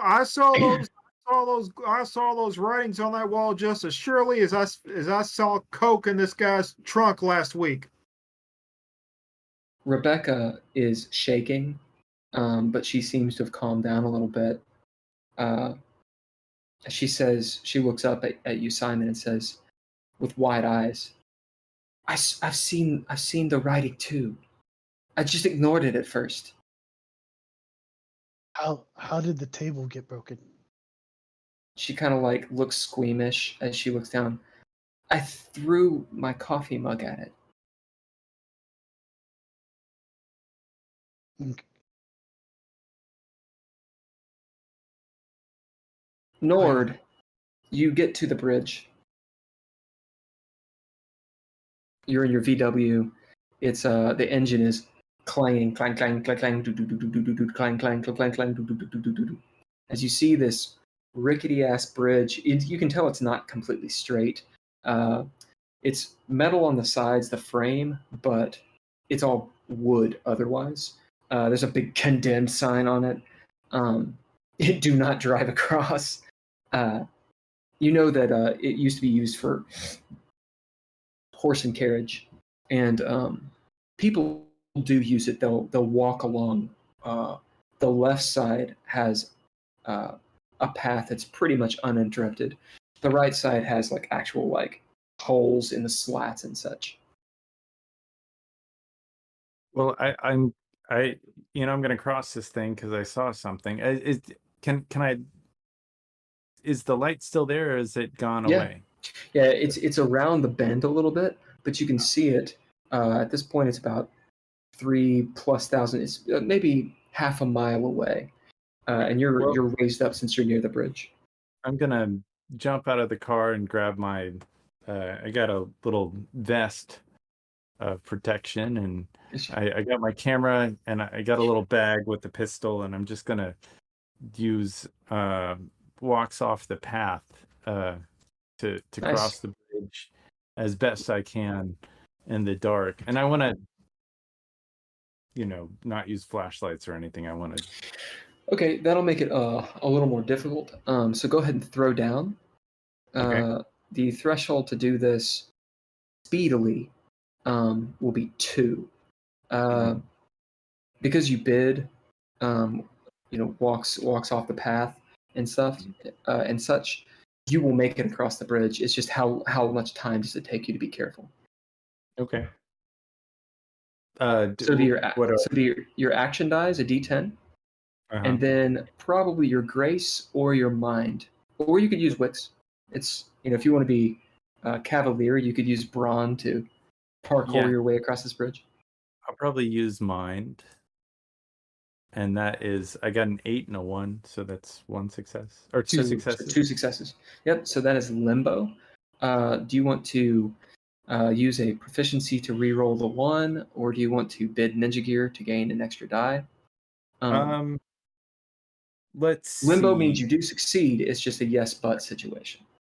Yeah, I feel like he's probably pretty happy. He fails a lot, this guy. So to be in limbo, I feel like is fair It's good. for him. And also, if you have any abilities that have upgrades, they might give you bonuses as well. You just have to bid to activate them. My ability, well, I do have the scent of colors, which is to kind of, because this is sort of a weirdo thing. Yeah. Do you have any upgrades on it? Right now, I only have 2 abilities, and I think that I'm just going to have them both be upgraded. Max, yeah, so they're at 2. So that'll give you an extra 2 successes. You just have to bid something to activate it. I would bid snooping. Yeah. As the scent of colors, the sort of mysticism, you feel the endorphins and the adrenaline of actually searching for something that might be supernatural or just interesting. As your vision, you could swear you can almost see in the dark or something as you're moving deftly and very quickly across this rickety ass bridge. You just run across because you got 4 successes, so you actually have a narrative point. You beat it by 2, so you have a narrative point. If you want to use that, you can change the fiction here, or you can bank it. It's up to you. I think I'll bank it for the moment, Okay. because I am. As you keep that narrative point, which means it's in my control, as you dart across the bridge with your bag and such, get to the other end of it, and maybe just for a moment pause and look back at this skeletal bridge that's just against the backdrop of Detroit. Maybe a distant voice of how the hell did I just do that? You hear that in your head, or this feeling of, wow, did I just run across that bridge? Oh, well, fuck it. As you're running down the bluff, you get down the hill, and now you're on the beach, rocky, pebbly beach of Bell Island, and jogging, sweat coming down the 40, maybe it'll be like 38, 35 degree weather now that you're actually at the river itself. Far up ahead, as you're rounding the corner, you see that light, good quarter mile away. What are you doing? Well, I'm probably going to pull out my camera. Yep. With a a low light film. Yep.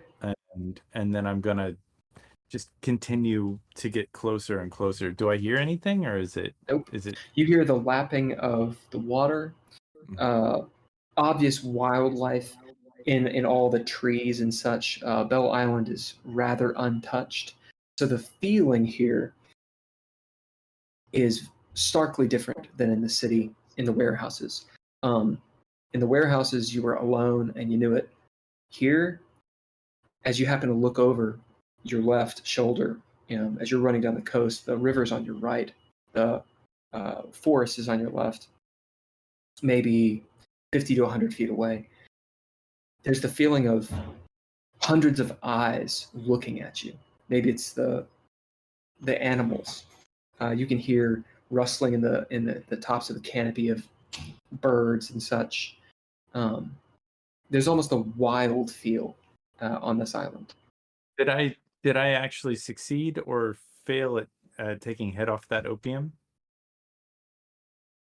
We're gonna say that you did succeed, but it was just a little micro dose. Tiny, just like a little bump. Yeah.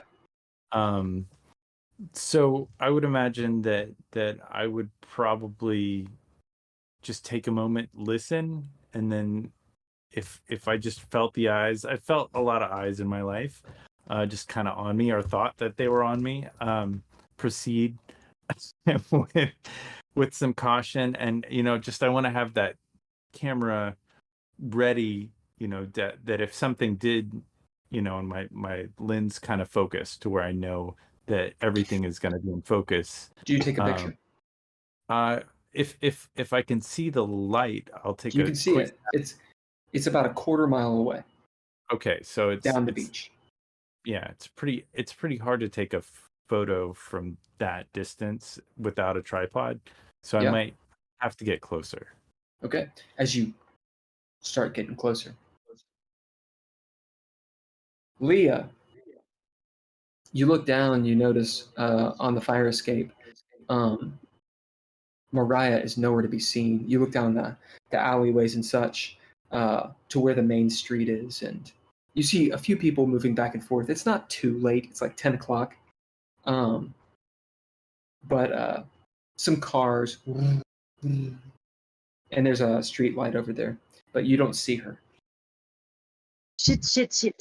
And so you'll see her, get on the ladder and start. She'll probably even do that, that stereotypical slide down the ladder thing. What do you bid to do it? Oh,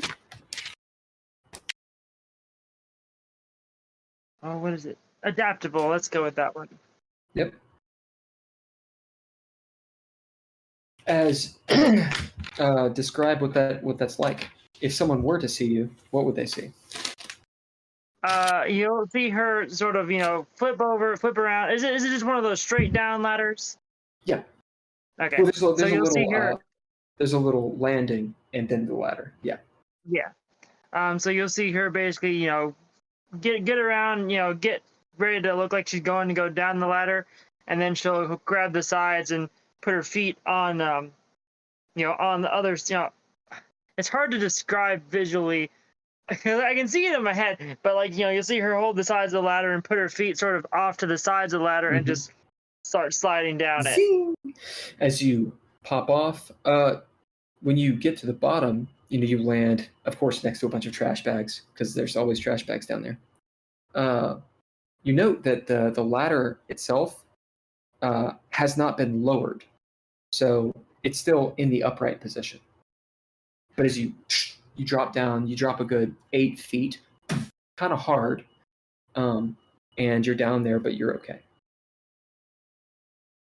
So I'll get up and try and look around and see if I can tell at all which way she might have gone. There's only a couple directions. One is to the main street. One is down the alleyway, which would go between the buildings, the apartment buildings, to a side street. It's pretty much it, unless she went up. I'm going to assume that since she was asking about the police, she probably went to the street side, given that would be where the most people are. Sure. So I'll start in that direction. As you start huffing at that direction, you get to the street light, looking around. What do you bid? For this one, I'm going to bid Mom. All right. Bidding Mom, doing the wild scan. You see a bus on the far side of the street stopped, and you don't see her, but you see her feet getting onto the bus. Oh, you've got to be kidding me. So I'll start hoofing it towards the bus. All right. The bus is going to leave before you get there. How do you make this happen? What do you bid? Ooh.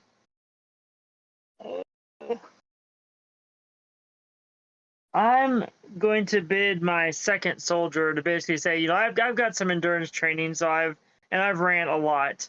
It may have been a little while, but it's not, not long enough that I've totally lost it. As you go into a full-out sprint, across the street, traffic, shoo, shoo, shoo. As you get out of the way of one of the cars, run in front of the bus as the bus driver sees you. It's this middle-aged black lady, with her hair all done and such. She's in the suit with the big wheel, and her eyes open, and she's whoa, and slams on the brakes. She looks at you like, you really need to get on the bus. as you come around and she opens the doors. What the hell do you think you're doing? I almost hit you. Apologies, my stupid daughter ran on the bus. As she turns, oh, you're in trouble now, aren't you, honey? As your stupid daughter is like hiding behind a seat. Mariah, what are you doing? There's just a few people on this bus. A few people in the back. Some look rather squirrely. There's like a businessman off to the side who's rolling his eyes. Obviously, maybe his car broke down and that's why he's on the bus. And he's like, oh, the plebs. Whatever. He's got a briefcase with him. You just see Mariah's hands and her hair as her eyes pop out. I do not want to go with you. You kill people. Mariah, this is not the time or place to talk about this. The bus driver sitting there with the wheel, she looks up at you. She says, I've got 3 myself. I understand. You probably just need to get her. Yeah, thank you. And so I will reach up, I'll go up to the seat that she's in and grab her by the wrist and say, let's go. As you grab her by the wrist and she goes, no, and you pull her up, all of the lights in the bus go out. It's oddly dark for just a moment. You feel, you're still holding on to your daughter, and she's trembling. And she says, Mama, what's happening? In that moment, I'll basically, pull her close to me and sort of, wrap my arm around her to, to secure her as I'm looking around to see what's going on. Suddenly, all the lights flash really bright, and you see all over on the chairs, on the ceiling, on the floor, blood red hieroglyphics all over the place. Your daughter screams. The lights go again. The bus is gone. You are both standing in the middle of the street together. What the hell? And in that moment, I'll remember the piece of paper that I got off my dead friend, and unroll it to see if it looks like the same thing that I just saw on the bus. It does. What was that? What is going on? This was on the man that you saw. He was my friend. Is he dead? Yes. Did you kill him? I did not, no. She looks at you like maybe you did. What are we going to do? I don't know. We need to get back to the house so I can look over him again. Annabelle knows what to do. She said this sort of thing is witchcraft. Who is Annabelle? You realize your daughter has misspoken, that perhaps she did not mean to tell you of this person that she knows, as she clams up.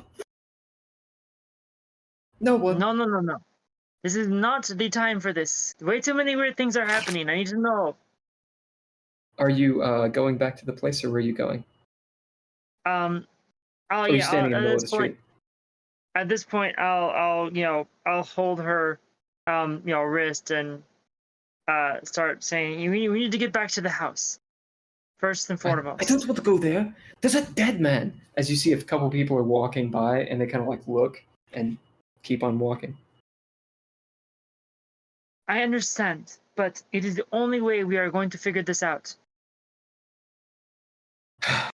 As she doesn't resist. All right, and so I will, yeah. Well, shoot, I guess I gotta break back into my house because I put the chain on the door. But as you get back to your house, do you go up the fire escape or do you go through the front door? Recognizing the fact that I chained the door and it'd be too much of a pain in the butt to try and get back in the house, I'll go up the fire escape. How do you do this? I'm gonna let you decide. First, what I'll do is I will, lift Mariah up to let her grab onto it and start climbing up herself. She complains the whole time. This is stupid. You lift her up. She grabs and her feet kicking, and she climbs up. You can bid or throw down to notice something. She kind of yelps. I don't think I can make it. I will bid. Would my period of life hardened work for this? Yeah. Okay. As you bid hardened, and you're watching your daughter as you realize she's putting on a show, that she can absolutely get up and down this fire escape easily. And in fact, it dawns on you, she's done this before. As you realize she probably escapes from the house quite a bit. And she's like kicking her feet like, I don't think you have to push me. I can tell just by the way you're moving that you're not being serious. And she looks down, dropping the act. And she says some curse word in Israeli and climbs up really easily. So at this point, I will look around and see if there's anything, that'll give me a reasonable boost up to just sort of get up there easier. You can probably move a trash can or something, but your daughter, who's now at the top of the at her room, she says, "Just go around front. I'll let you in." Oh no! I'm not letting you out of my sight again right now. So I'll pull a trash can over and jump up to the ladder. And you get up and inside of your house. The house, all of the electricity is off as you get in there. And there's a weird smell. It almost smells like water. Do I remember leaving at least a light or two on? As far as you know, you left lights on. And I will put my hand on Mariah's shoulder and like pull her behind me, and this time I'll actually pull out the gun. What do you do with that? Why do you have a gun? Quiet. Stay behind me, and I will start going out into the rest of the house with a sort of a low ready stance with the gun. As you go around out of the room into the small shotgun corridor, it's all dark. Except you notice a whitish light coming from the living room. It's sort of an ambient light. So at this point, I'll actually have the gun up in front of me, and just sort of slowly proceeding to where I see the light coming from.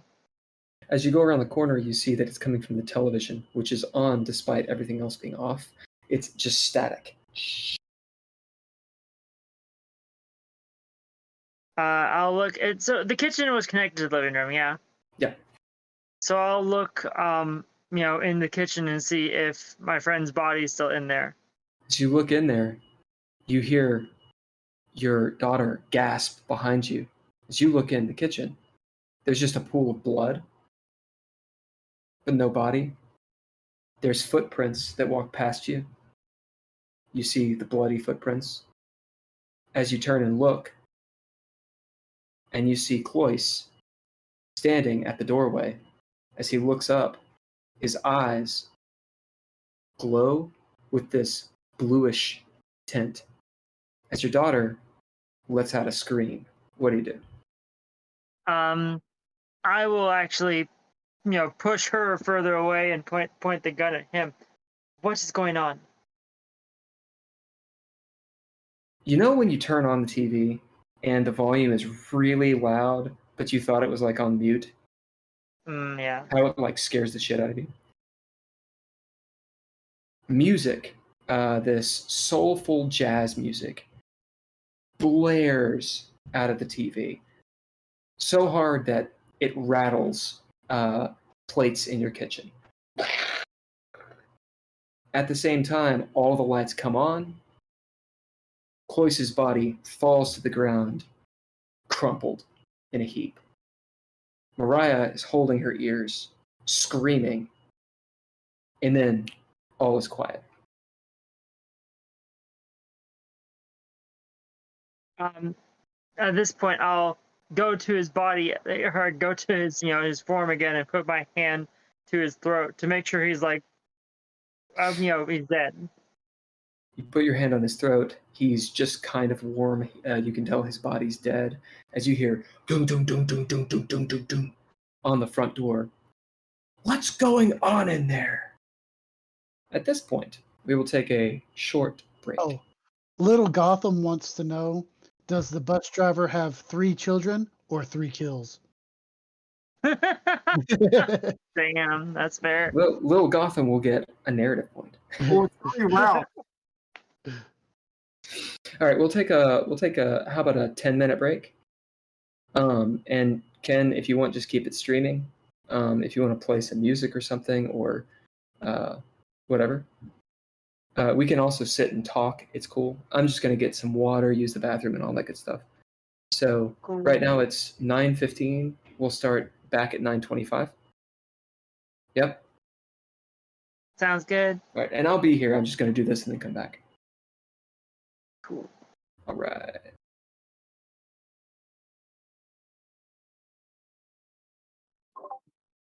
Okay. Oops. So what I want to do is I want to create a Google KML file, which is something you can read either in Google Earth or on your browser, Okay. and it will be something that you can add place names to, kind of like a spatial wiki. You can draw a polygon in, or you can add a place mark, and you can denote certain things in the game. It's just a way to keep track of it, and hopefully I can do it in such a way that all of us can update it. So if one of you has something that you want to update with your character, or you want to add something of note, you can just do that, and it'll show up when everyone else reads the same file. Ooh. Can you guys hear when I'm typing? Do I need to mute? No. Okay. I just wanted to make sure where I'm taking notes and stuff that you're not hearing clankety clank clank clank as I type. Yeah, I feel like I should mute because I'm clicking on a ton of stuff, but I don't think that. And then my chair does this. Well, I don't hear that on your end either. So Okay, so there you go. I mean, Yeah. I've been muted for the most part. I Yeah, think it's that weird. Go I ahead. think that we're both fine. Like, as long as you're not hearing me, I'm not hearing you. Oh, nice. I can play music, but I don't have anything specifically set. I can't hear it. I also There. feel like there might be maybe we should have some other document where we can kind of like, I don't know, add the notes that we've taken over the course of a session in as well for each session. So maybe you'll have a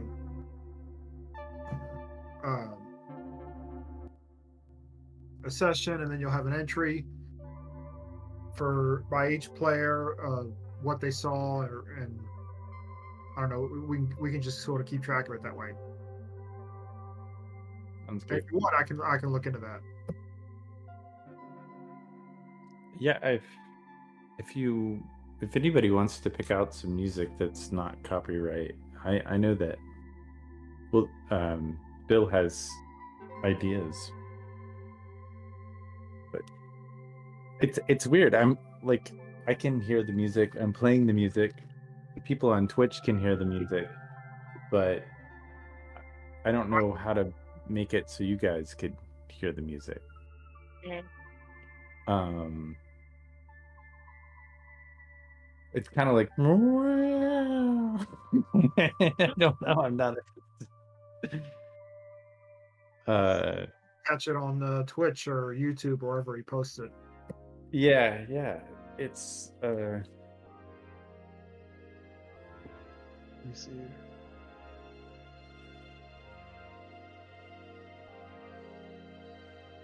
I Go ahead. I can hear it in the Twitch. I've got it up live too. I haven't been playing music until just now. I think it sounds pretty good. Yeah. It's good background music.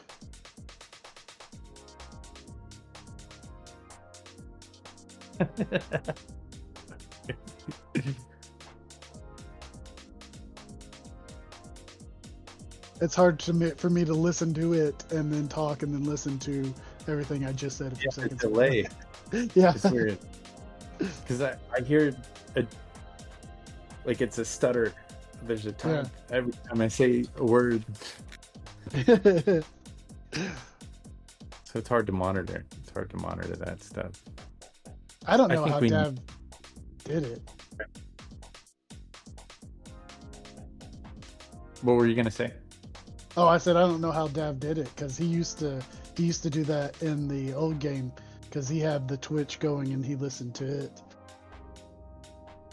I mean, I could play music in here and then it would be heard, but I don't think that's and Bill could probably play music and we would hear it from his end, but I think it just sounds weird if it goes through the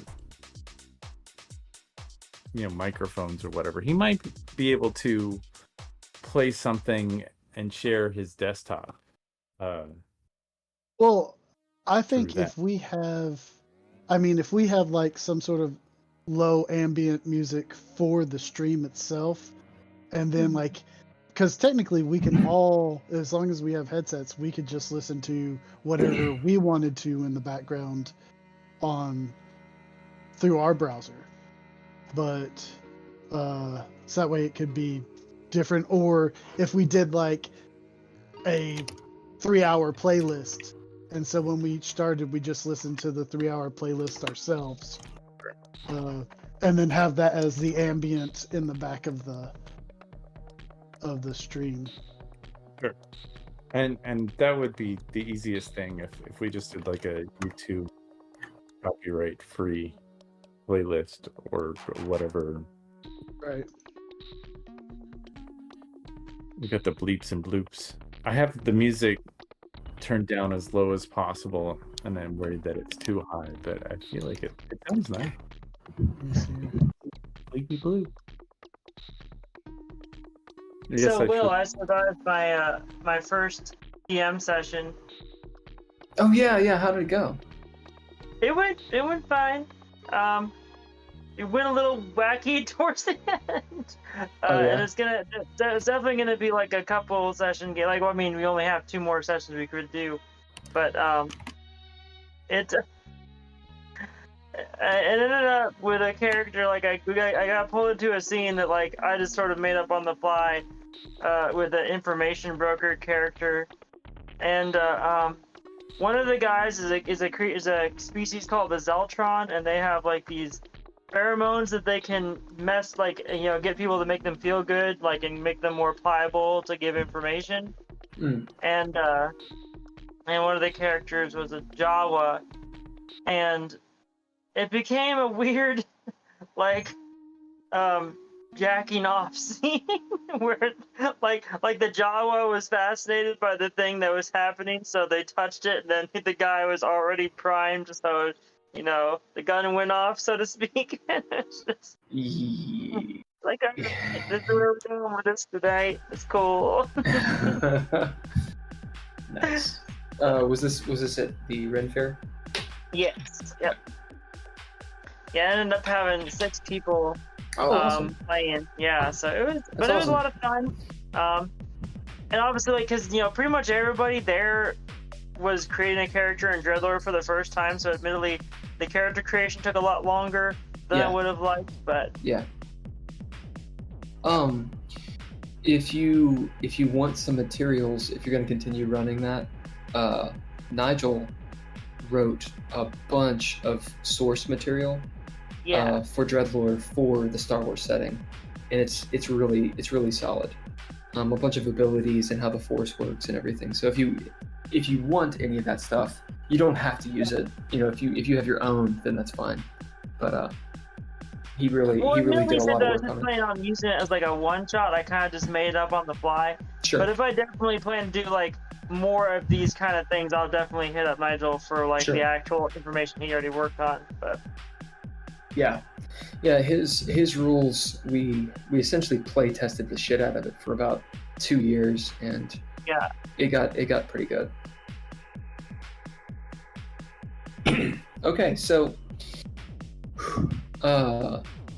where we are right now, this is obviously an introductory session to, you know, the setting and also your characters and how you know each other and everything. And I am absolutely slow rolling it. I hope it's not too boring. But as we progress in this game, hopefully we can do it on Mondays or whatever day is best for you all. As your party sort of congeals to discover kind of what's going on, I think it'll be more action-packed. And I imagine it'll be at least a few sessions, like a handful of sessions long. It's kind of like a mini-series kind of story. Anyway, thus far, you've got Nord Zetterberg running down the banks of Bell Island. Nord, can you hear me right now? Yeah. Okay, sweet. Investigating some kind of light or something. Also microdosed on opium. You got Leah Mezrahi and her daughter Mariah Mezrahi in their apartment. You've experienced some rather poltergeisty, wacky shit, and there's a dead guy. There's someone banging, actually a couple someone's banging loudly on the door from all the noise. Leah, you know of Simon Vincent, the PI. You know his character, and that he has helped you in the past. You know that he's also a retired cop. Going to Simon Vincent and Tony Cerniak.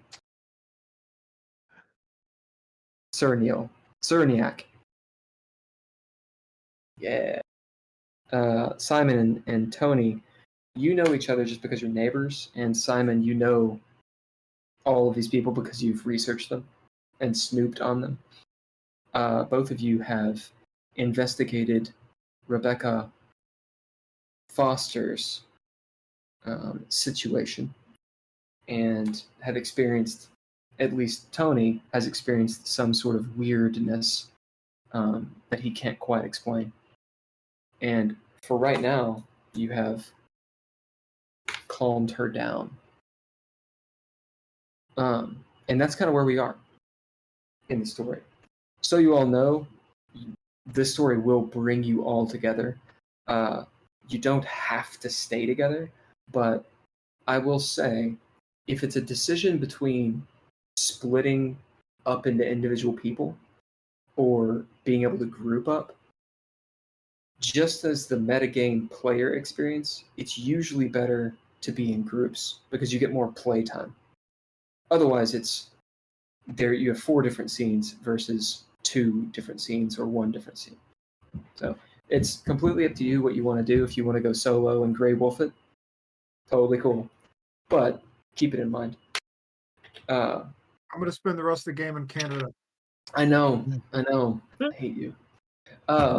So any questions, any notes you guys have for each other, or questions about your characters, or et cetera, go you there forth. We'll take a few minutes to kind of get our heads situated.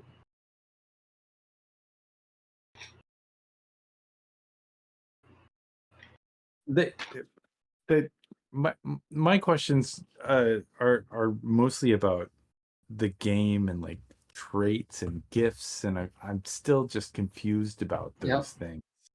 I played this a couple. Go on. Sorry. No, go on. Like, is like being a shooter? Would that be a trait? I guess. Like, and could a shooter go from being a shooting with a camera, or does it translate to being shooting with a gun? Is that a trait? So it all depends on how you're kind of doing it. Obviously, shooting a camera and shooting a gun are there's some similarities, but those are just homonyms. Now, you could make an argument, hey, look, I've got a camera, can I shoot this gun because I'm good at lining up shots? You can bid that because you are a journalist who knows how to use a camera, and so you're attempting to use a gun like a camera. Yeah, you can do that. Do you succeed? That's up in the air, right? Sure. In fact, maybe that would actually make it harder for you to shoot the gun. Well, I mean, with cameras, I guess you have a wider, Well, and that's what I'm saying. Like, this conversation is exactly what is had when you bid the trade. Yeah.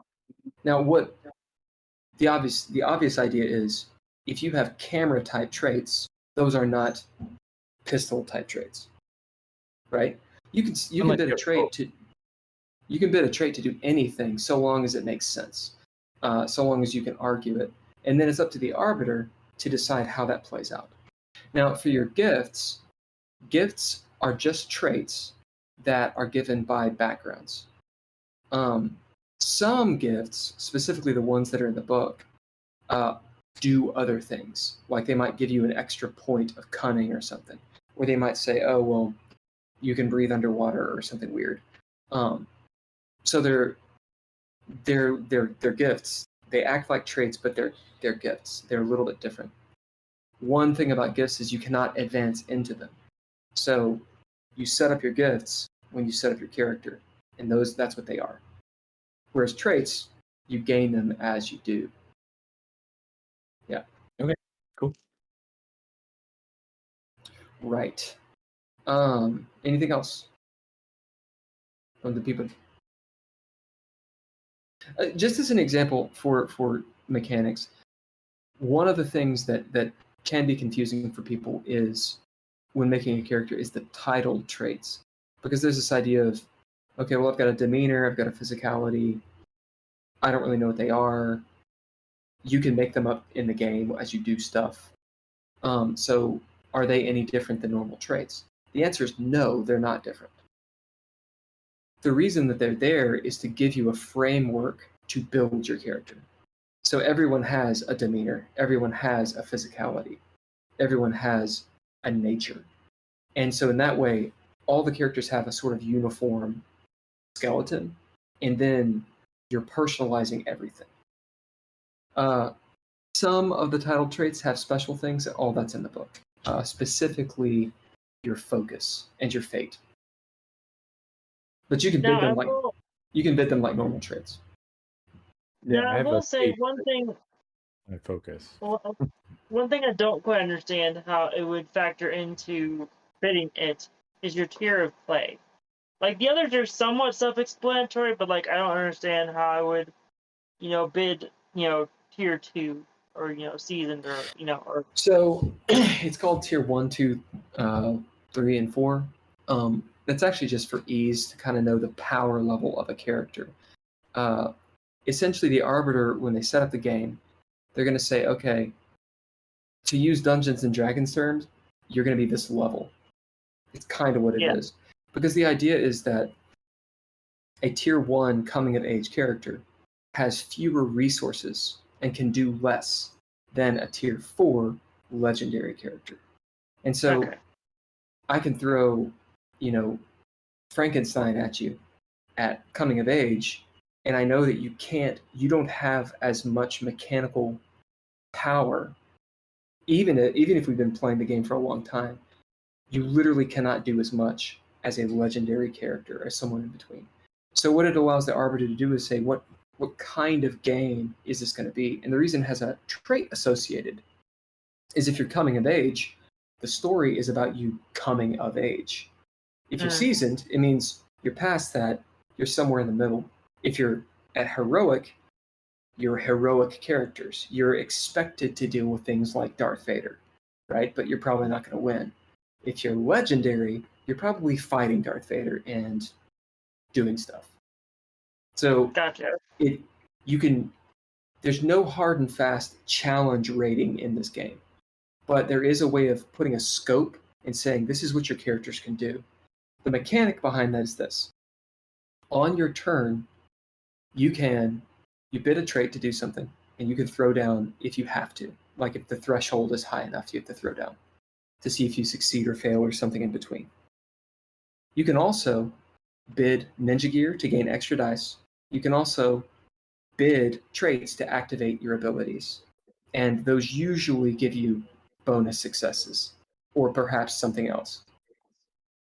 The thing is, whatever your tier is, that's how many you can bid. So for example, if you're tier 1, that means on your turn, you can do 1 ability and 1 ninja gear. That's it. If you're tier 4, you can do 4 abilities and 4 ninja gear.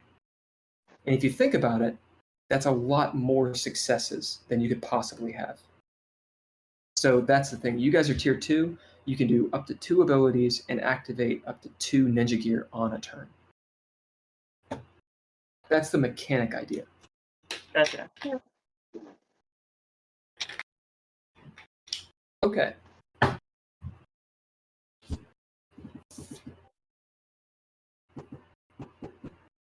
Nord. You're running up. You're closing the distance. You see up ahead of you, a few hundred feet, walking now at this point near the tree line, this woman in a white dress. She is luminescent. Although she's literally glowing, you note as you approach, you're within a few hundred feet at this point, there's no shadow around her. She's not casting a shadow. And she doesn't seem to be walking on the rocks and shifting them. It's more like a film trick or a hologram, perhaps. Well, I'm What are you definitely doing? gonna take a photo. Yep. As you I'm gonna take a picture. as you Just gonna- slide to a knee, pull out the camera, chunk. What do you bid to do this? I will bid shooter. Cool. So this is a very difficult thing to capture because it's a fucking poltergeist, as far as you know. We're gonna say it's threshold 4. Okay. Okay. So the stakes of this is if you hit 4, you're at limbo, which means it's yes, but something unintended might happen. If you beat it, you get the picture of this. If you don't, Okay. it's something in between. There's a degree of failure. So you're bidding that. You need to throw down. You can do proficiencies. You can activate ninja gear, and you can activate abilities if you have them. So I mean, so if I bid shooter, I already bid my camera to see across. Can I bid the camera again? Because the camera, you have 2 traits on it. You've got the camera and like the expensive trait. You could bid the other trait, but whatever you bid is still exhausted because it is not a new scene. So I bid the camera before, so I'll bid the lens kit. Just sure. So what I would do is, since you bid shooter to do the action, throw down first. So that's your action die, D10, and Okay. whatever aspect you think works for this. And then if you're going to do the camera, then you get an extra D6. So you do a Okay. D10, whatever your aspect is, and a D6. And Yeah. so would I use mind? Yeah, mind works. Okay, mind. And then a D6. Yep, because that's from your camera. And it's a D6 and not a D4 because your camera has a trait associated with it. Yeah. All right. So I got 1 success. What'd you get on your dice? A 2, a 2, and a 6. Okay, that is one I- success. You have proficiencies. I do Each have proficient. proficiency. Can I Each use go on. movement? Yeah. So each proficiency, you can re-roll one die. All right. So I'm going to re-roll a d10, and that is one success. Yep. So you're at 2. Do you have any And- abilities? I have the ability of when plans go awry. What does it do? It does. That's a good question. It's a. I wrote it, but I ability. forgot. I it's basically when I fail, and I have two. I have it to All the way up. second level, all the way up. Which basically, when plans go awry, it's I got to spell it correctly. I'm gonna spell something. The AC is not on in here. It's hot as balls. I'm sorry about that. It's basically okay. It's basically even the greatest strategic minds in the world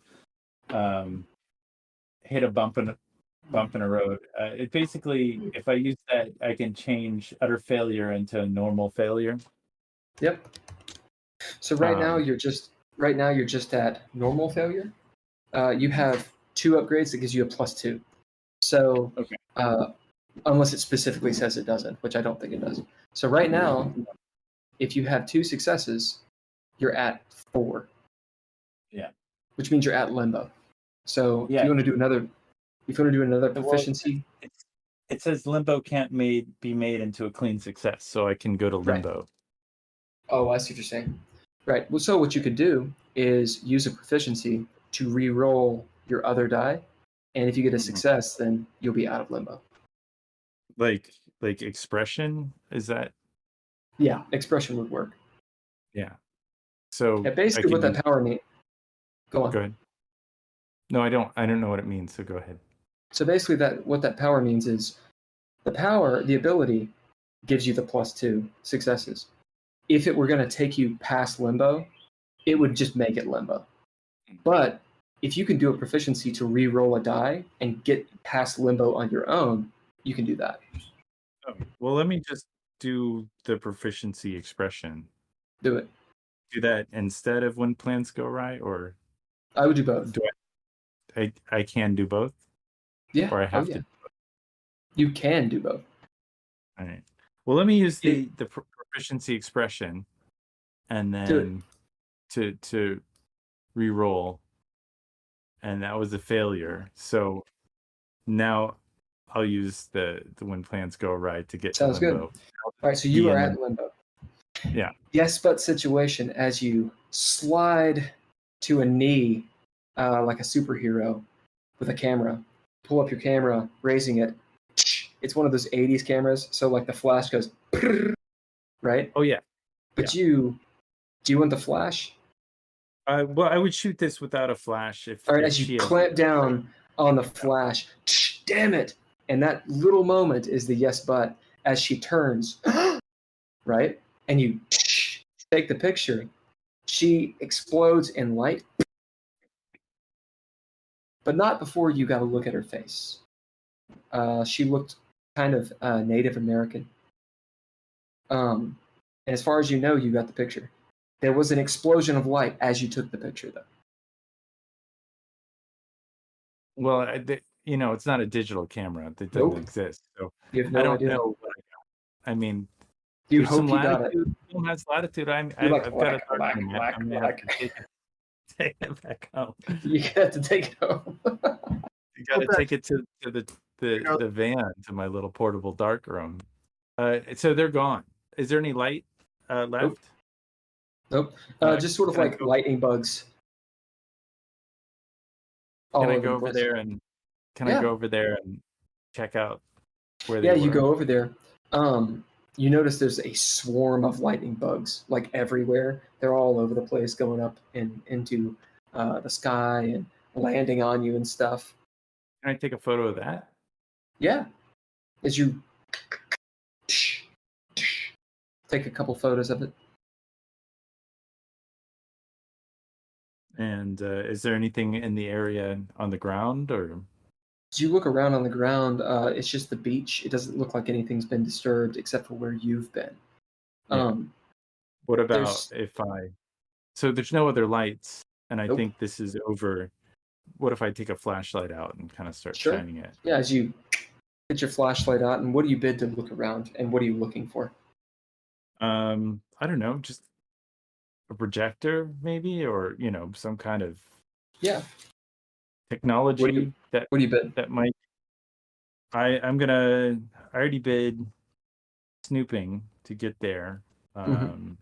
So I have a trait called breaking and entering. I don't think that counts. I'm already entered. Yeah, you're right here. I would imagine.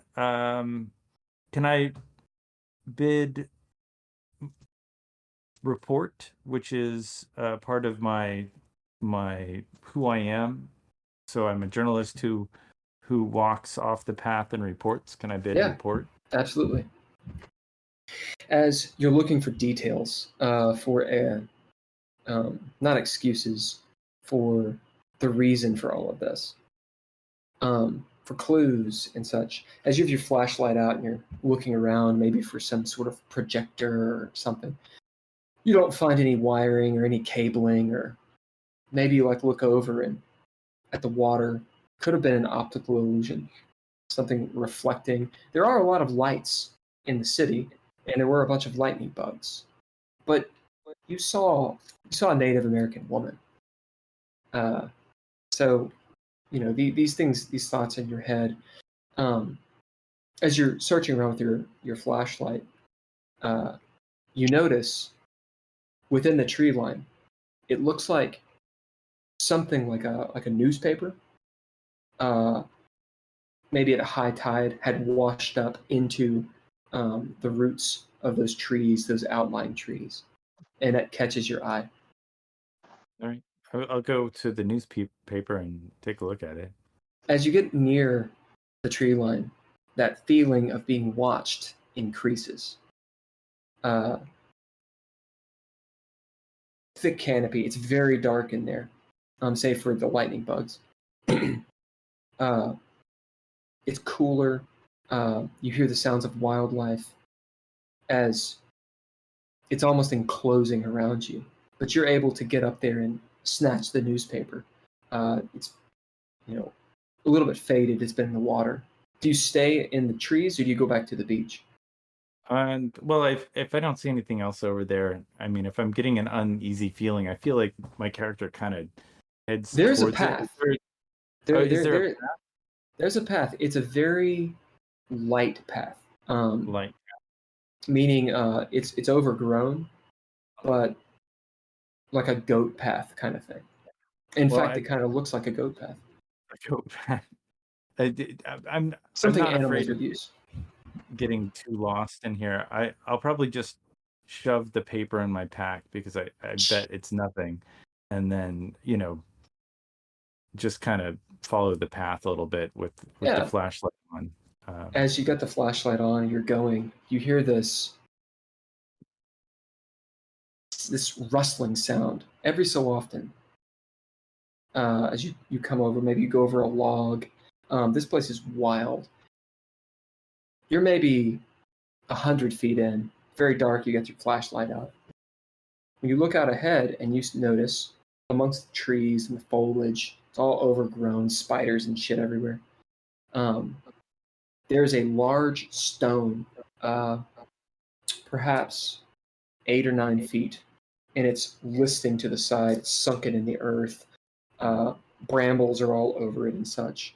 And it looks like maybe rock or concrete. It's kind of hard to tell from this distance, maybe 30 feet ahead, and pretty wild terrain in here.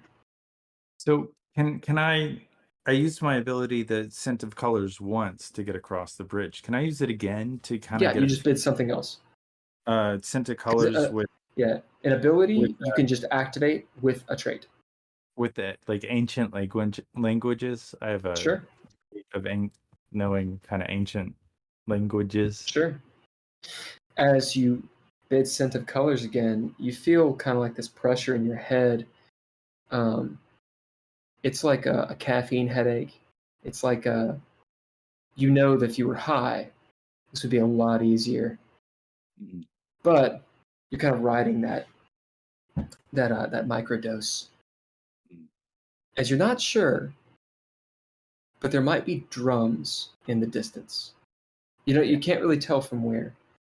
This Yeah. chanting that is unintelligible. It's in a language you can't understand. It's really soft, almost the way like it's like when your ear rings and you wonder if your ear is ringing or if it's like a power thing plugged in. You're just not really sure where it's coming from. Can I pull out my little tape recorder and hit record? Yeah, as there's a little tiny tape and you're taping, and at that moment you hear like a familiar sound you have heard before of a rattlesnake. Oh, shit. I just freeze. We move to Leah. Oh no. What's going on in there? You hear a radio. 1099 47 some such and such blah blah blah police shit.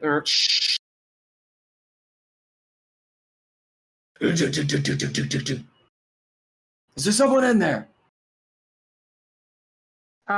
Your daughter looks up at you and just goes like this. I'm just not even gonna answer the door. I'll put my hand on my daughter's shoulder and get down on her. It's like, I need you to be quiet, okay?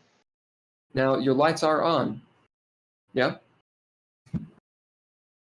True, but that doesn't necessarily they have. Well, Truth. shoot. Truth. As you hear do do do do do. Okay, this is gonna be a fate roll, unless you have an action. I'll look around and sort of decide that do I see? I look down on my body. Do I have blood all over me? Yeah. All right, so I'm gonna go ahead and decide to go with the fate roll. There's no good way to Good. try and explain myself to the police that's not gonna look awful. So I'm just gonna hope that maybe they'll go away. All right. So we'll say which one of you wants to be fortune, which one of you wants to be false fortune. I'll be fortune. Okay. I'll be false then. All right, here are the stakes. Fortune, you guys are quiet. The police are doing what they're doing. You don't really know what they're doing, but they leave the apartment alone for now. They don't try to bust in or anything.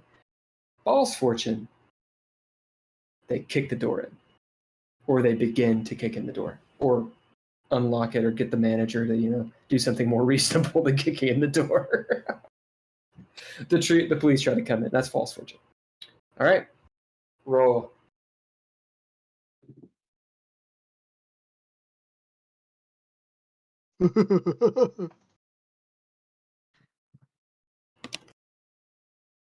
I rolled a 7.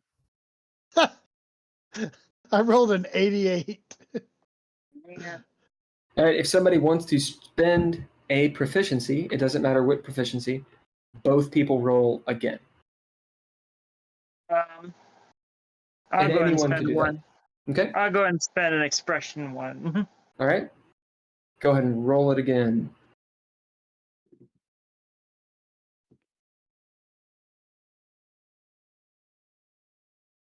I rolled a 67. Ooh, I rolled a 72. Now, anyone can drop proficiency if you wish. Even Little Gotham can drop a proficiency. I'll go ahead and do another one. I'll be. Okay. Here it goes. Ooh.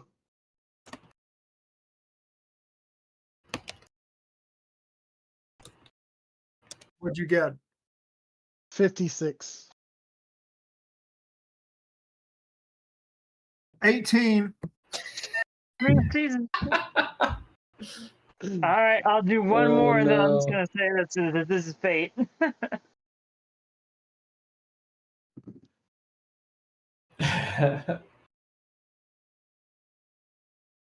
Hulker, are you using those damned rubber dice again?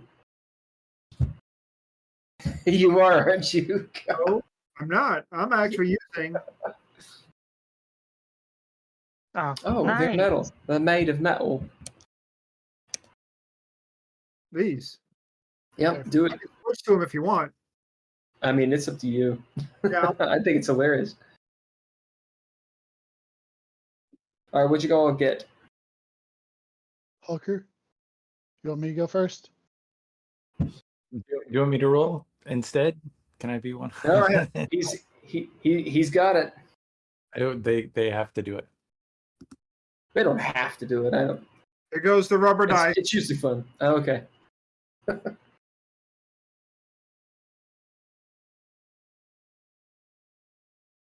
I rolled a 62. This time I got an 11. All right, All right. there. Finally.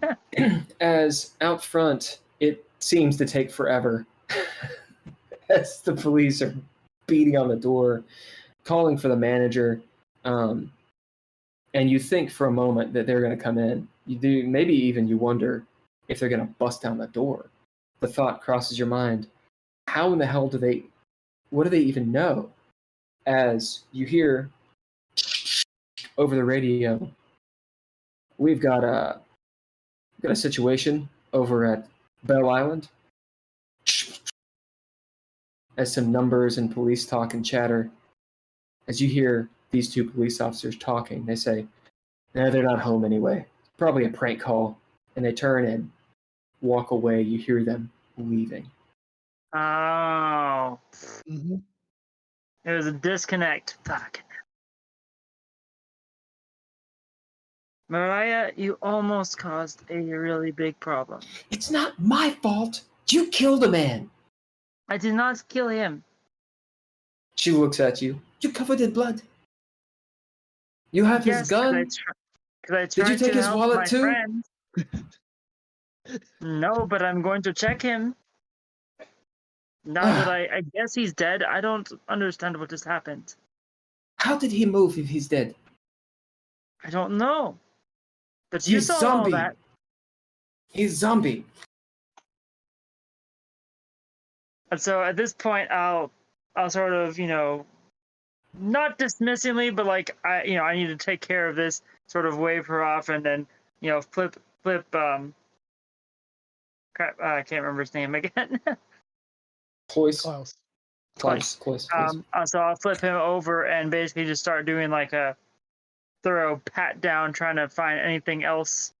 You find another magazine for his pistol. It'll have 9 bullets, so each one has 9 bullets. We'll call it a 9mm. And he's got a pack of cigarettes.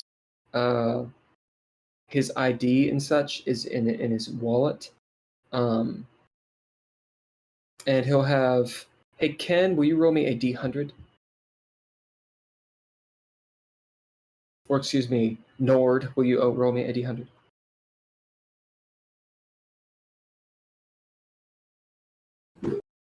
$67. He's got 67 American dollars. None of this tells us what's going on. He also has a key to a car key. It'd be like a big Chrysler or something. Like a big boat car. Maybe there's something in his vehicle that'll tell us what happened. He said something about DuPont. Mariah, does that mean anything to you? DuPont? And she says, I mean, there's the DuPonts. There's Gabriella DuPont. Everybody knows her at school. Maybe that's something. Who is this person you didn't want me to know about? You were talking about earlier. As she kind of clams up again. What do you bid? Oh man, I've already bid mom, so hold on. We're going to bid my swagger, which is confident. So you bid your swagger, being confident, staring down. Go on. I have a suggestion. I think she should bid. This is the 80s, and I'm going to beat your ass. I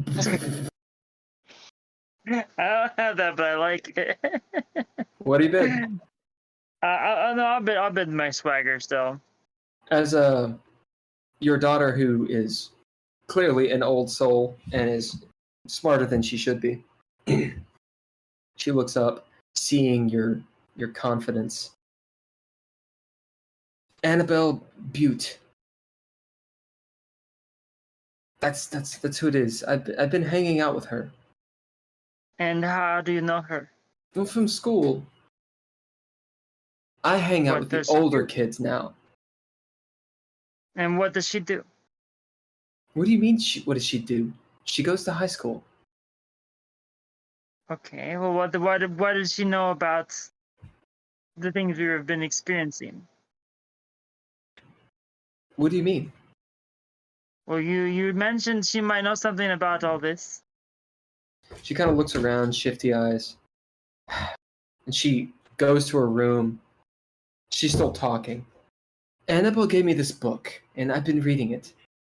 And she comes back with this old-looking hardback black book. It has all these designs on the front cover, like flowers, and there's a big pentagram on the front as well. As she says, she gave me this and hands it to you. And at this point, like, and then given that it's the 80s and that, this is an Israeli woman, she probably wouldn't be terribly pleased by this. And it's like, this is not safe stuff. But if there's something in here that will help, I will. It's real magic. I will withhold my judgment for now, but we might have to have a discussion after all this is over. She's Mom. And It's real. It's real magic. Annabelle showed it to me. What do you mean she showed it to you? She showed it to me. We did the Ouija board and everything. Talked to dead people. She'll literally just do a face palm. I'm going to look through this.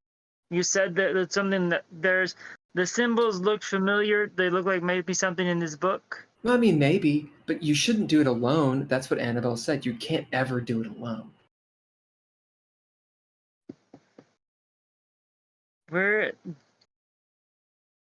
Honey, you have to understand. This whole situation is not good. I know, you're covered in blood and there's a dead man in the living room. Even beyond that, if we don't get this figured out, this could mean we have to go. Like, we leave the country.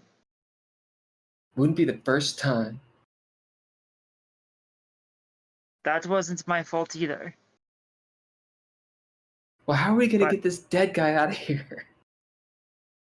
He's not some dead guy. He is my friend. She just kind of looks down at him. So what do you do? So at this point, I will take Kleist to the kitchen again, and sort of try and make him how should I put this? Try and compose his body in a respectful way, and get a sheet out of one of the bedrooms and cover him with it, and then after that I will sit in the living room and start looking through the book. Okay, as you sit down, Mariah sits down next to you as you open the book, and you see it's written in English, actually. The first part, it says, so you've decided to look into the third eye. No. As you flip in, it's like all this stuff about witchcraft and how the modern witch can come in many forms, can go to high school, can like rock music, and you realize it's like a YA novel, like a young adult novel for witches. Talks about a bunch of, you flip through some pages, a bunch about crystals and the right way to make a love potion, and, you know, how to dance with the devil with the pale of moonlight type stuff. Oh yeah, no. And there's some designs, and you notice about halfway through, there's some weird hieroglyphic looking designs, which are somewhat reminiscent of what you saw. Yeah. Does the designs, does the book like say what they're in relation to? No, it doesn't. It doesn't explain them. It's more like artwork. As I see. Mariah will actually, well, she's just sort of like looking over. There is something that I should say. When you have NPCs, if they're a part of your party, then you can actually bid them like traits. So Mariah, right now, she is a notable NPC, which means you get one bid from her. And then she'll just continue doing what the NPC does. But if you bid her, Yeah, she can do something Mariah can do. well, I'll go ahead and bid her. Okay, go on. What were you gonna say? I'll go ahead and bid her, and point to this, and it's like, what do you know anything about this? What I was going to say is, you guys as a party can decide if an NPC goes from notable to narrative, and if they become a narrative NPC, it's just like in the DreadLore game. Then they can affect the story themselves. So, but you get 3 bids instead of 1. At any rate, right now Mariah is a notable NPC. And what do you ask her? I ask her, do you know anything about this, or do you know if your friend might? She scratches her head. I mean, Annabelle definitely would know what this is. Where's that blood-covered parchment you have? I'll reach into my pocket and pull it out and sort of unroll it. And she doesn't want to touch it. She's like, "Ooh, it's icky." She says, "I mean, Annabelle's she's written stuff like that before." Do you have a way to contact her? Do you know where she lives? Duh, the phone. Or I just go to her house.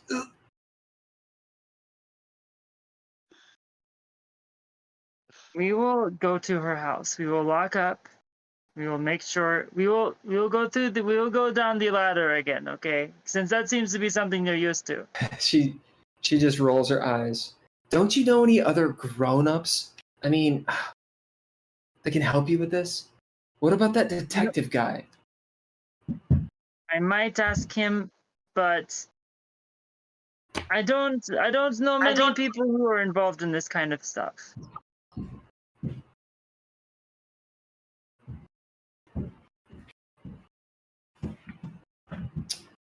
Tell you what, just because I don't want to be, we need to figure out what to do with you too.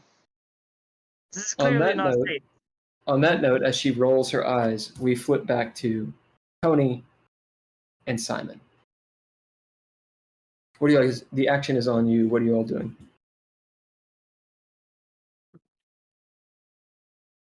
Miss Foster, would you? How are you feeling? Are you calmer now? I suppose I'm feeling okay. Just, she looks over your shoulder at the TV. That I'm selling that tomorrow. I believe you. Would you prefer if one of us were to stay with you this evening? She looks up at you both. Which one's gonna stay? No, I'm asking her if she wants. She doesn't answer. She looks up at you expectantly, like, which one of you is gonna stay? Look. Actually, hey Ken, roll a d12. Drizzle, tell me high or low. I'll go high.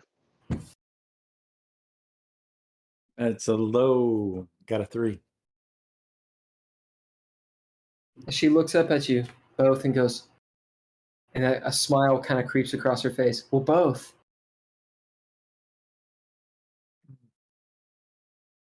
Okay. As it turns out, your suspicions about Mrs. Foster are true. She's probably a prostitute.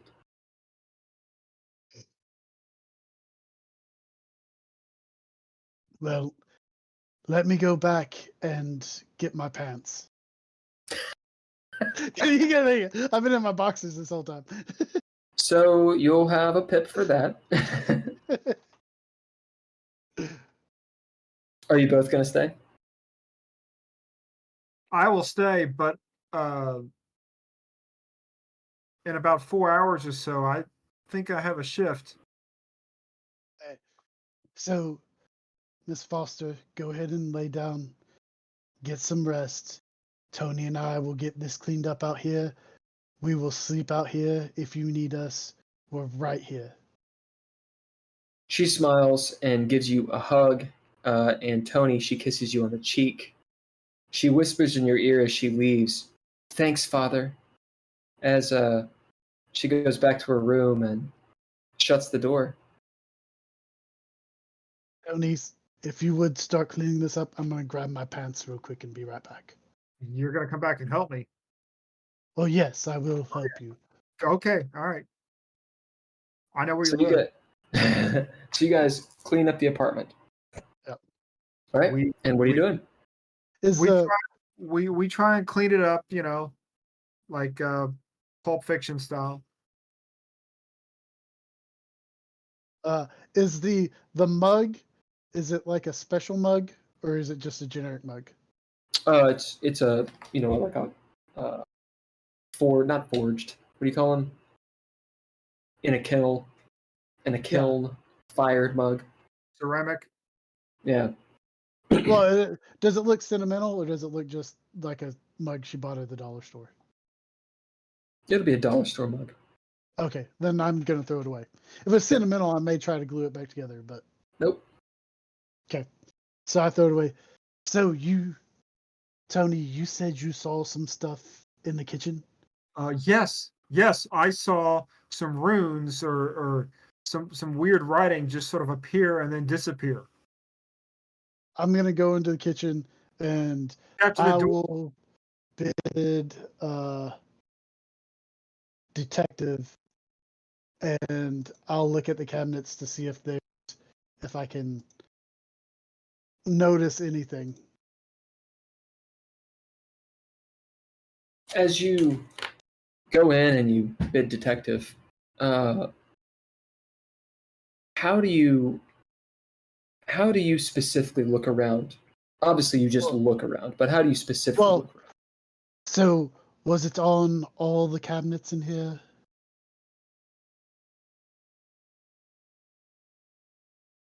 yeah, it was on all of them. So like I'll start like see if I can feel like if there's anything on there. Like I I already might tried that.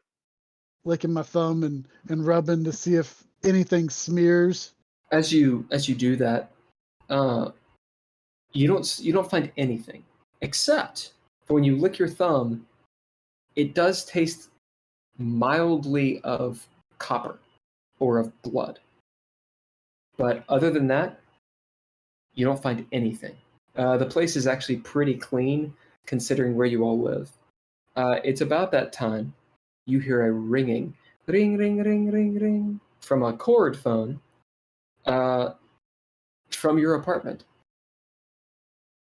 Oh, Tony, that's my phone. I'll go grab it and I'll be right back. And I'll head over right. to my apartment. Don't lock me out. As you can see, it doesn't do much.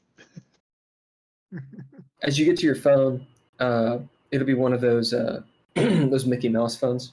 As you pick it up, Mm-mm. It is the see-through Oh, 80s yeah. phone. That's right. That That's is all right. the neon colors and stuff.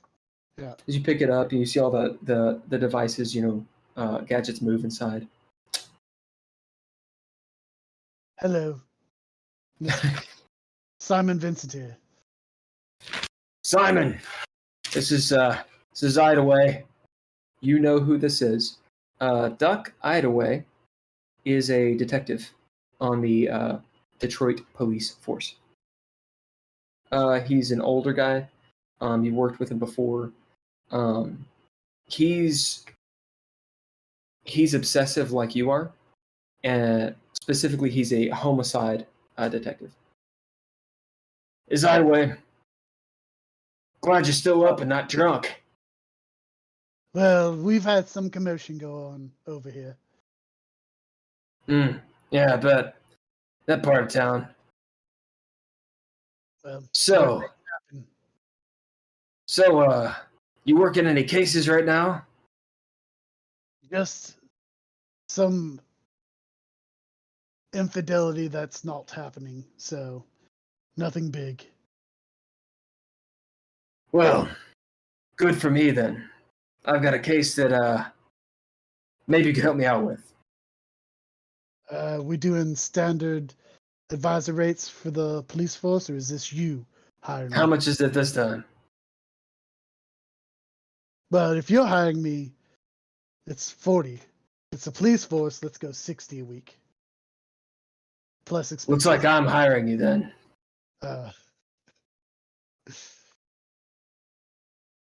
Then it'll be 40, and you're not too much expenses. I'll try to keep that low. Well, we need to meet up. Usual spot, the Fancy. Sounds good. Do you need me there now? Soon as possible. Okay. My neighbors had some problems. I'm gonna go over. I've got one of the neighbors watching her, so I'll let him know that I'll be back later. No problem by me. I'll be there. Be there in 15. Yeah. Right. I am posting a link to the Fancy if you guys want to see what it looks like. It's just a greasy spoon. This is actually a place I was just at about 2 weeks ago in New Orleans. It's a really good place. Anyway. Do they serve Now alcohol? Yeah. Okay, I was just checking because if not, I was going to fill up my flask before I left. I mean, you're a PI. You should always have a flask. Well, I know, but I was going to fill it up. Oh, I see. If they didn't. Yeah. Do you go and talk to Tony first, or do you just go out there? I'm gonna go out and be like, Tony. Knock on the door, open it. Tony, you in here? Tony, where you at? Yeah, what? I'll let you in. Oh, there's a police emergency. I've got to go out. So, leave? Yeah, I said it's a police emergency. But you're not. I'm more of a police officer than you. I don't know about that, but let's. I will be back. Trust me, I will be back. Just sleep light, and hopefully I'll only be gone for a half hour or so. Fine. Okay. All right. Thanks. So we will montage you to the Fancy, and in the meantime, Nord, you hear the familiar sound of a rattlesnake. What are you doing? Yeah. I just freeze and wait for it to move on. What do you bet? It's worked for me in the past. What do you bet? Because that would be a good trait. It worked for me in the past. I feel like I would say I'll bid it worked for me in the past. Yeah. Yeah, you can make that one. All right. As you stand there for a while, as every so often you wonder, has it gone? And then you hear a little bit further away. Again, a little bit further away.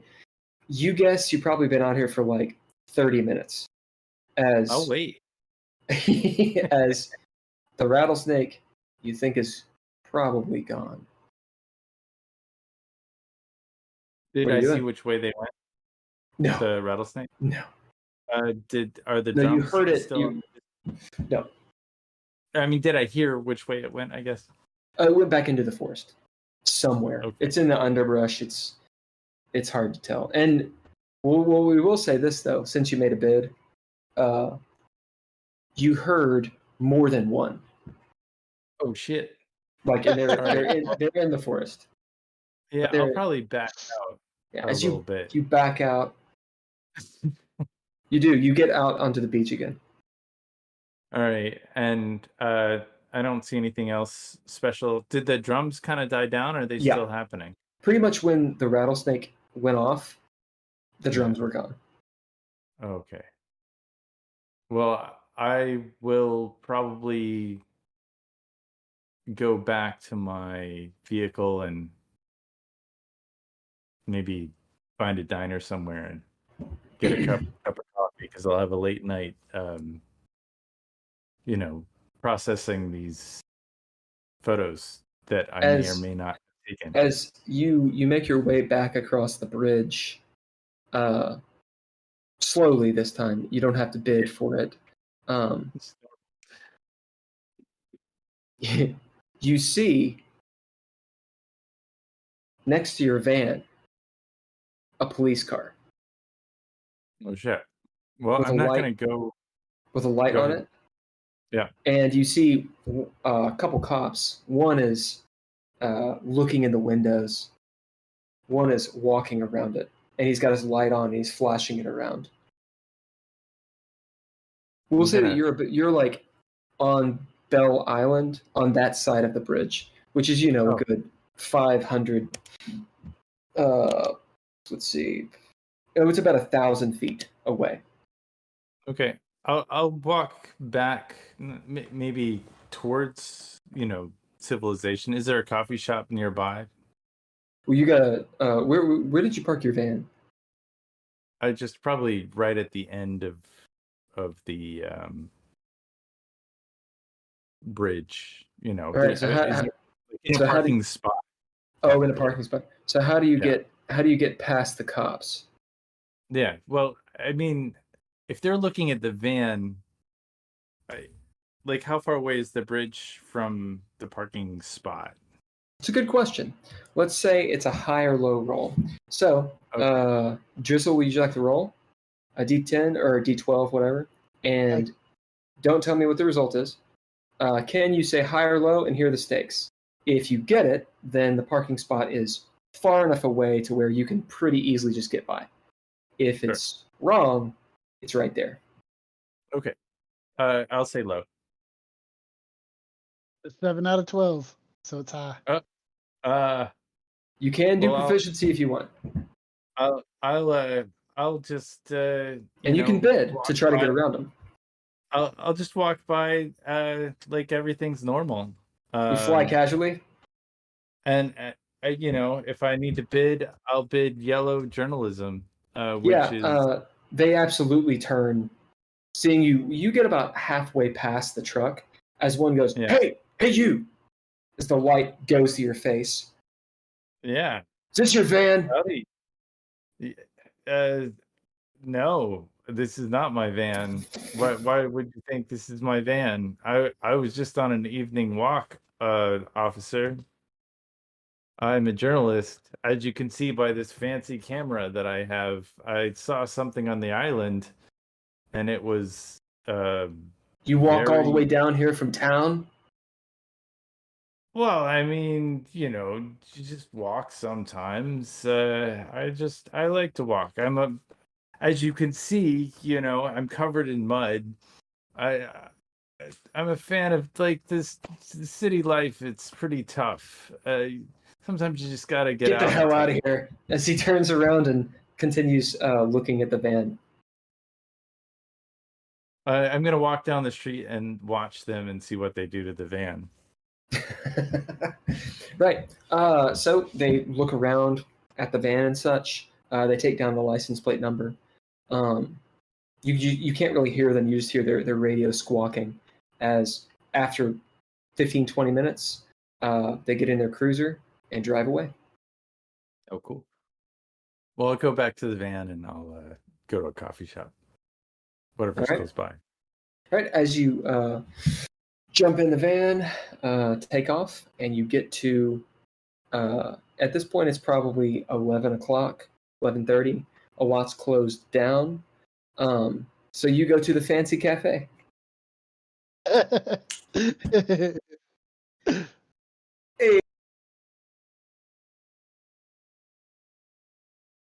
Leah, I'll get some coffee. you we're montaging you through this. How do you get all of this done? What do you do? I'm just even gonna make it easy on you. I'm gonna say, I'll look at Mariah and I was like, "Damn it, I need some coffee. This is crazy." You get I a need some narrative time point.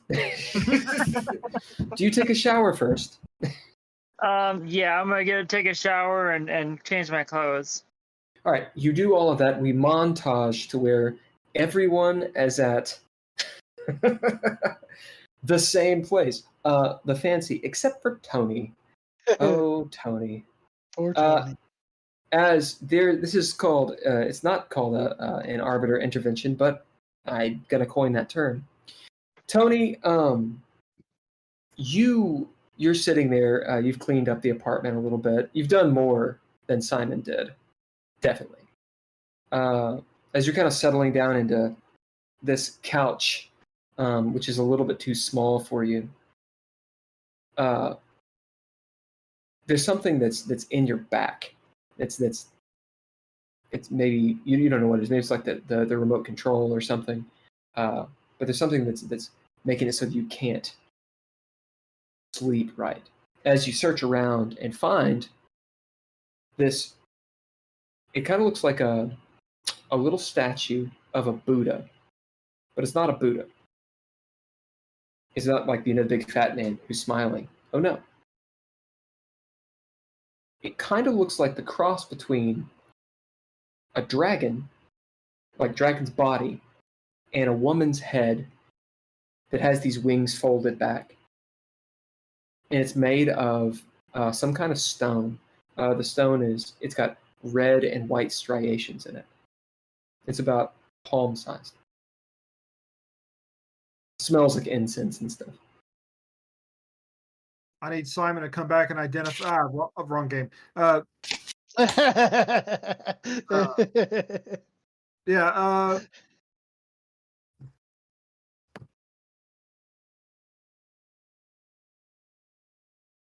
So I look around and see if I want to see if there's any inscriptions on this thing. What do you bid? I'm gonna bid Latin Oh, okay. because As you're looking around, because what? Because I'm a former priest. I got 10 years of that thing. As you're looking around along this smooth, deftly cut statuary, this figurine, you don't see any Latin on it, but you do see markings.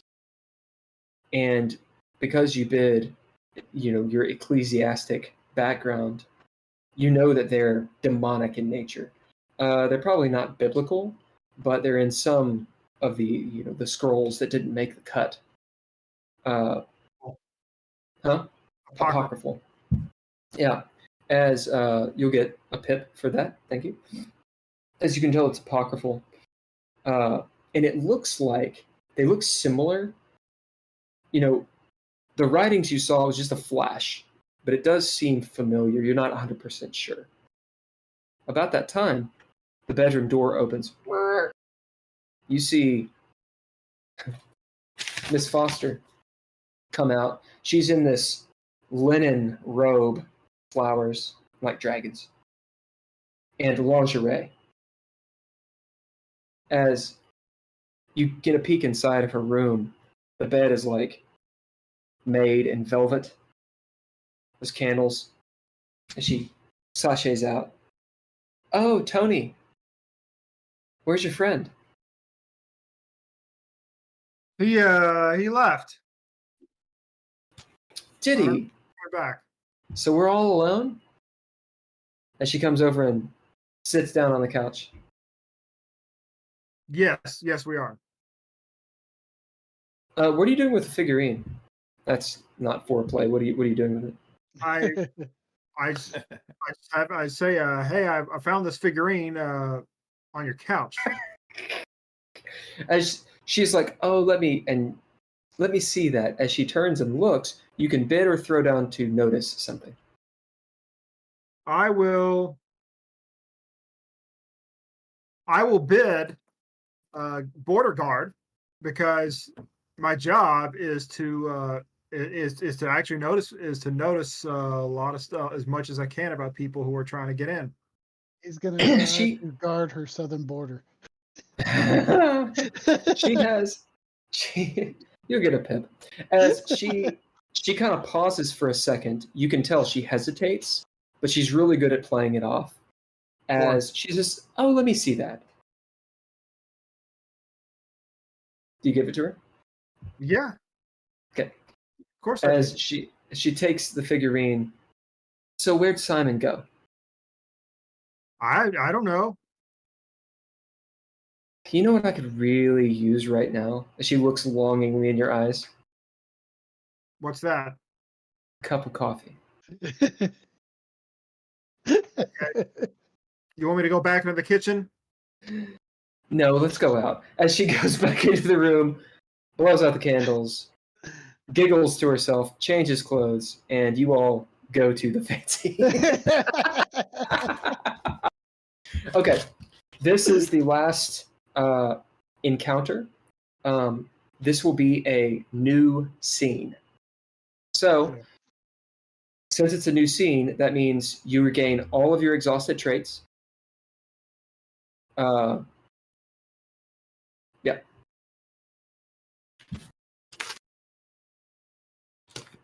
And proficiencies. You get your proficiencies back. You get your proficiencies back. You do not get cunning or breath back, but you haven't spent any. You do get all of your plot armor back, but you would heal 1 wound or 1 sanity. But I don't think anybody's taken damage.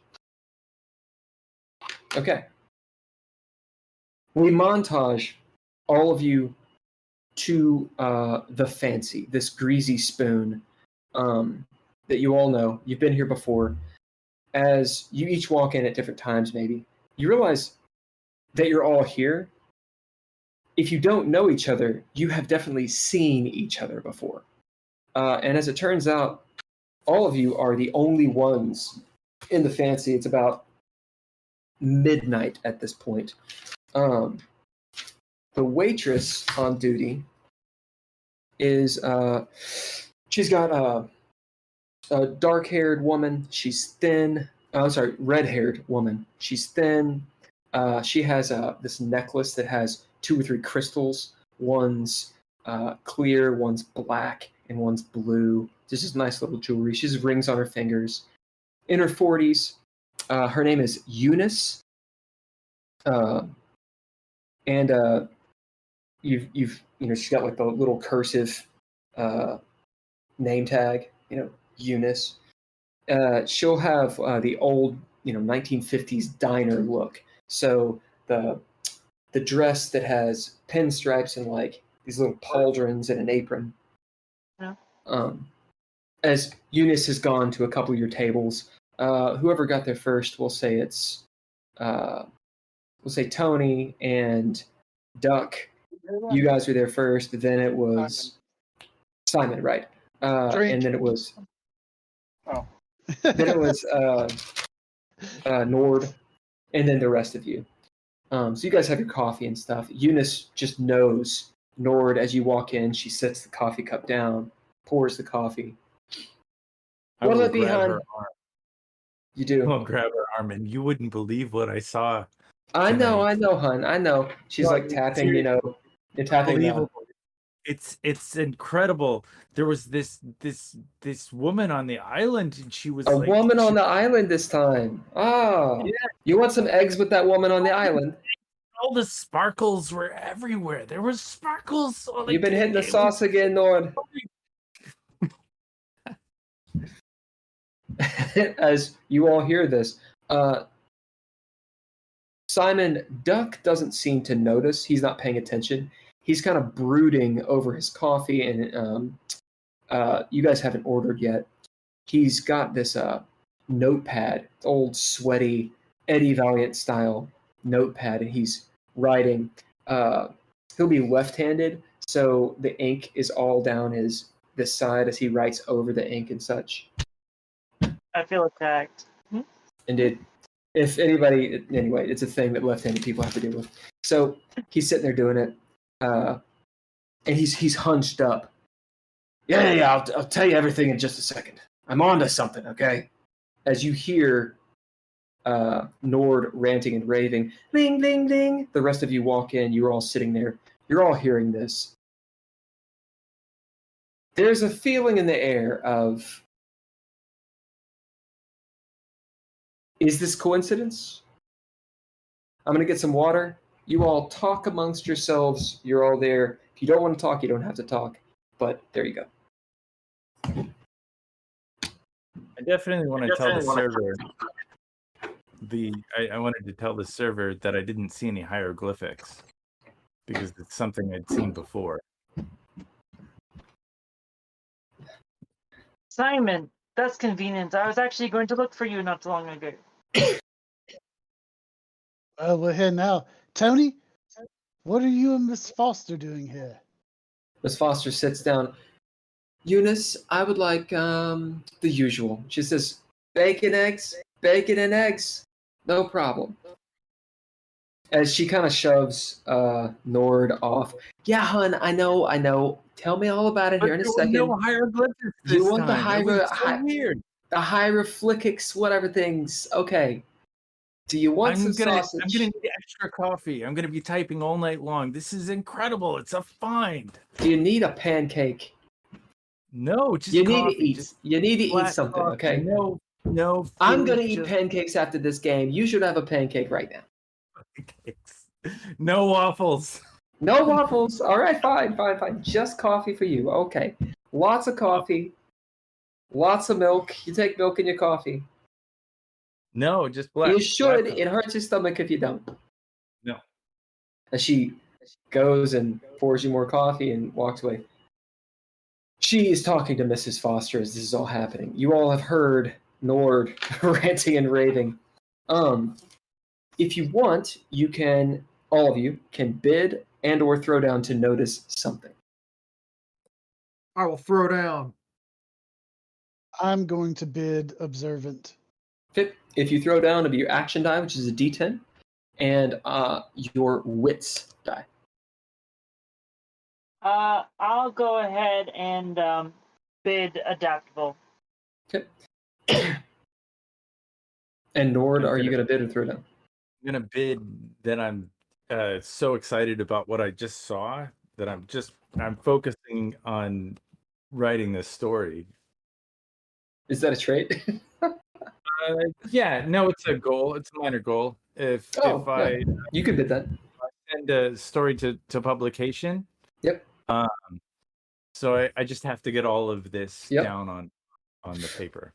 What'd you get, Tony? Got a 4 and a 7, so I think that's 2 successes. 2 successes. All you needed was 1. I said all you need was to beat 0, so you have a narrative point. Okay. Right. What you all learn, what you see, is something about another player, not an NPC, another player that will help you in your story. So you all have some narrative control at this point because everybody's done this and succeeded. So talk amongst yourselves. You can do it as players. What is the thing, or as characters, what is the thing that kind of draws you in to make certain connections here? So I'll look over at Leah and be like, some shit happened. I've got to talk to my old coworker here. Don't leave. I need to talk to you after. Simon, you notice that Leah's daughter is there. Which is weird. It is midnight. Your little one shouldn't be out this late. Get her and Well, she wasn't staying home, that's for sure. get her some pie and keep her calm. Eunice comes over. Oh, such a cutie. What kind of pie you want? She's like, chocolate mousse. Okay. Tony. Can I? Yep. Go can I on, use- Nord. Can I use a narrative point? For That what? narrative point. Well, I'm just gonna say that before, because of all this stuff that happened, I probably like tried to suck dry whatever opium I had left in the van.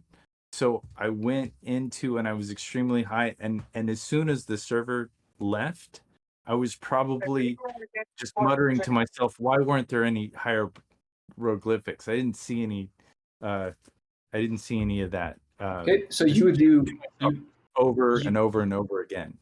You would do a pip, not a narrative point. Oh. So pips are for changing something about the past. Narrative points are the present. Oh, I don't think I have a pip. So, You do have a pip. Everyone got one. Oh, we did. Yeah. Okay. Yeah. Everyone has one at the start. Okay. So you drop a pip. You were high as balls. Yeah. Yep. You notice, since you've used sensing, tasting colors, and since you're high as balls, there is a draw of some sort to Leah, and not so much with her daughter. There's something about her daughter. Like, it's almost like an aura you see.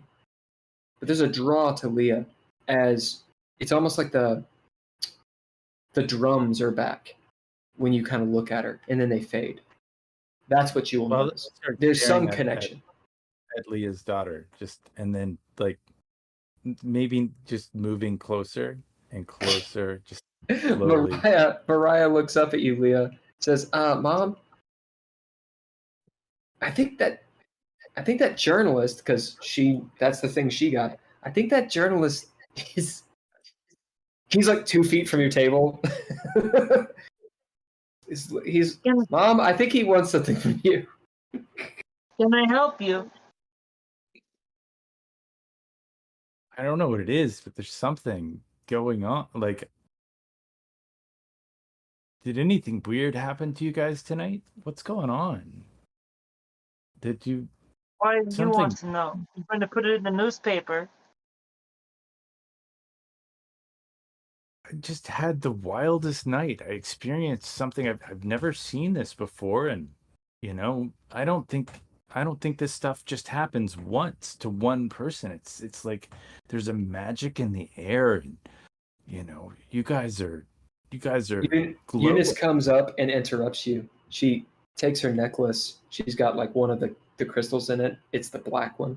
She says, Nord, take the crystal, rub it. You know it helped last time. We'll talk about it. We'll talk about it later. You can't be. You're scaring the natives, okay? They have the colors on them. We all have the colors. Eunice turns to you, Leah, and says, "Looks like your third eye is open, hun." As she takes all of your orders. Miss Foster is eating hungrily. She looks over at you, Tony. You got this, right?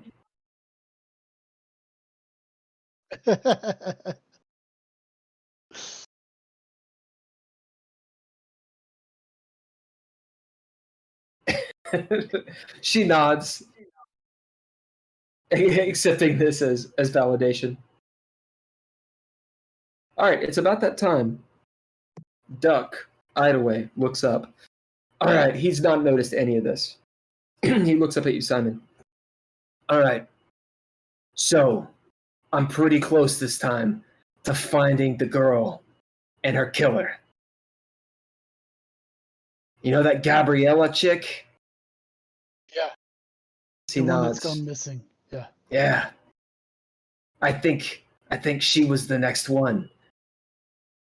You know that Duck has been, for decades, investigating murders that occur during the solstices. and equinoxes. He's kind of a bit of a joke at the precinct because this is what he does. He's obsessed.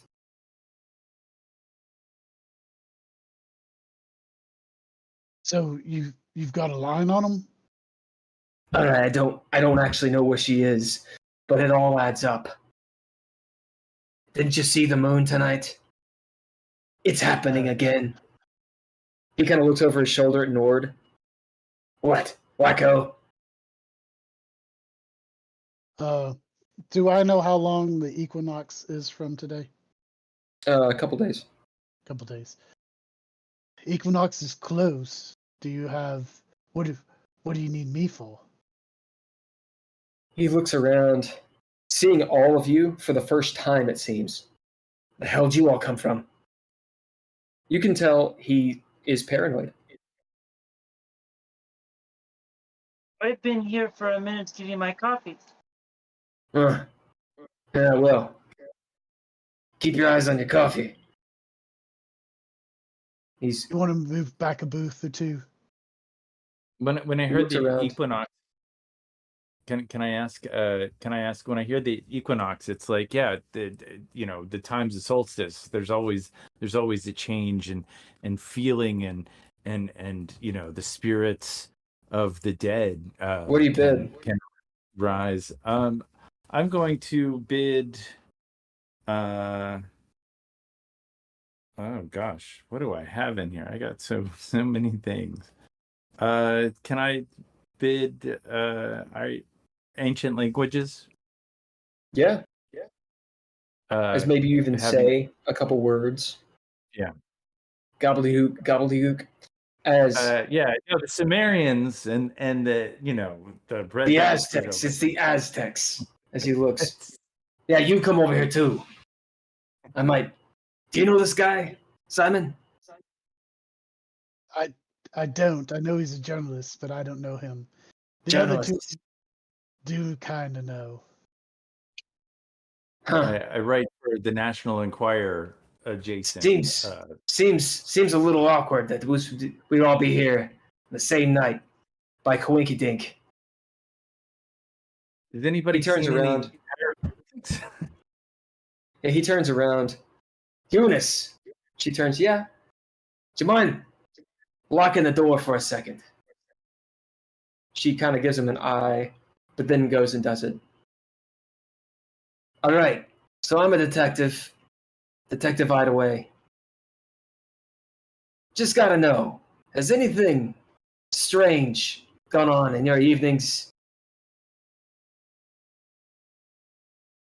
You hear Mariah go, Yes? yeah. Well, absolutely. Mariah, what did I tell you about talking to strangers? What? He said he's a cop and he needs to know about the dead guy. Whoa! Oh. And then at that point, Leah will smack her on the back of the head.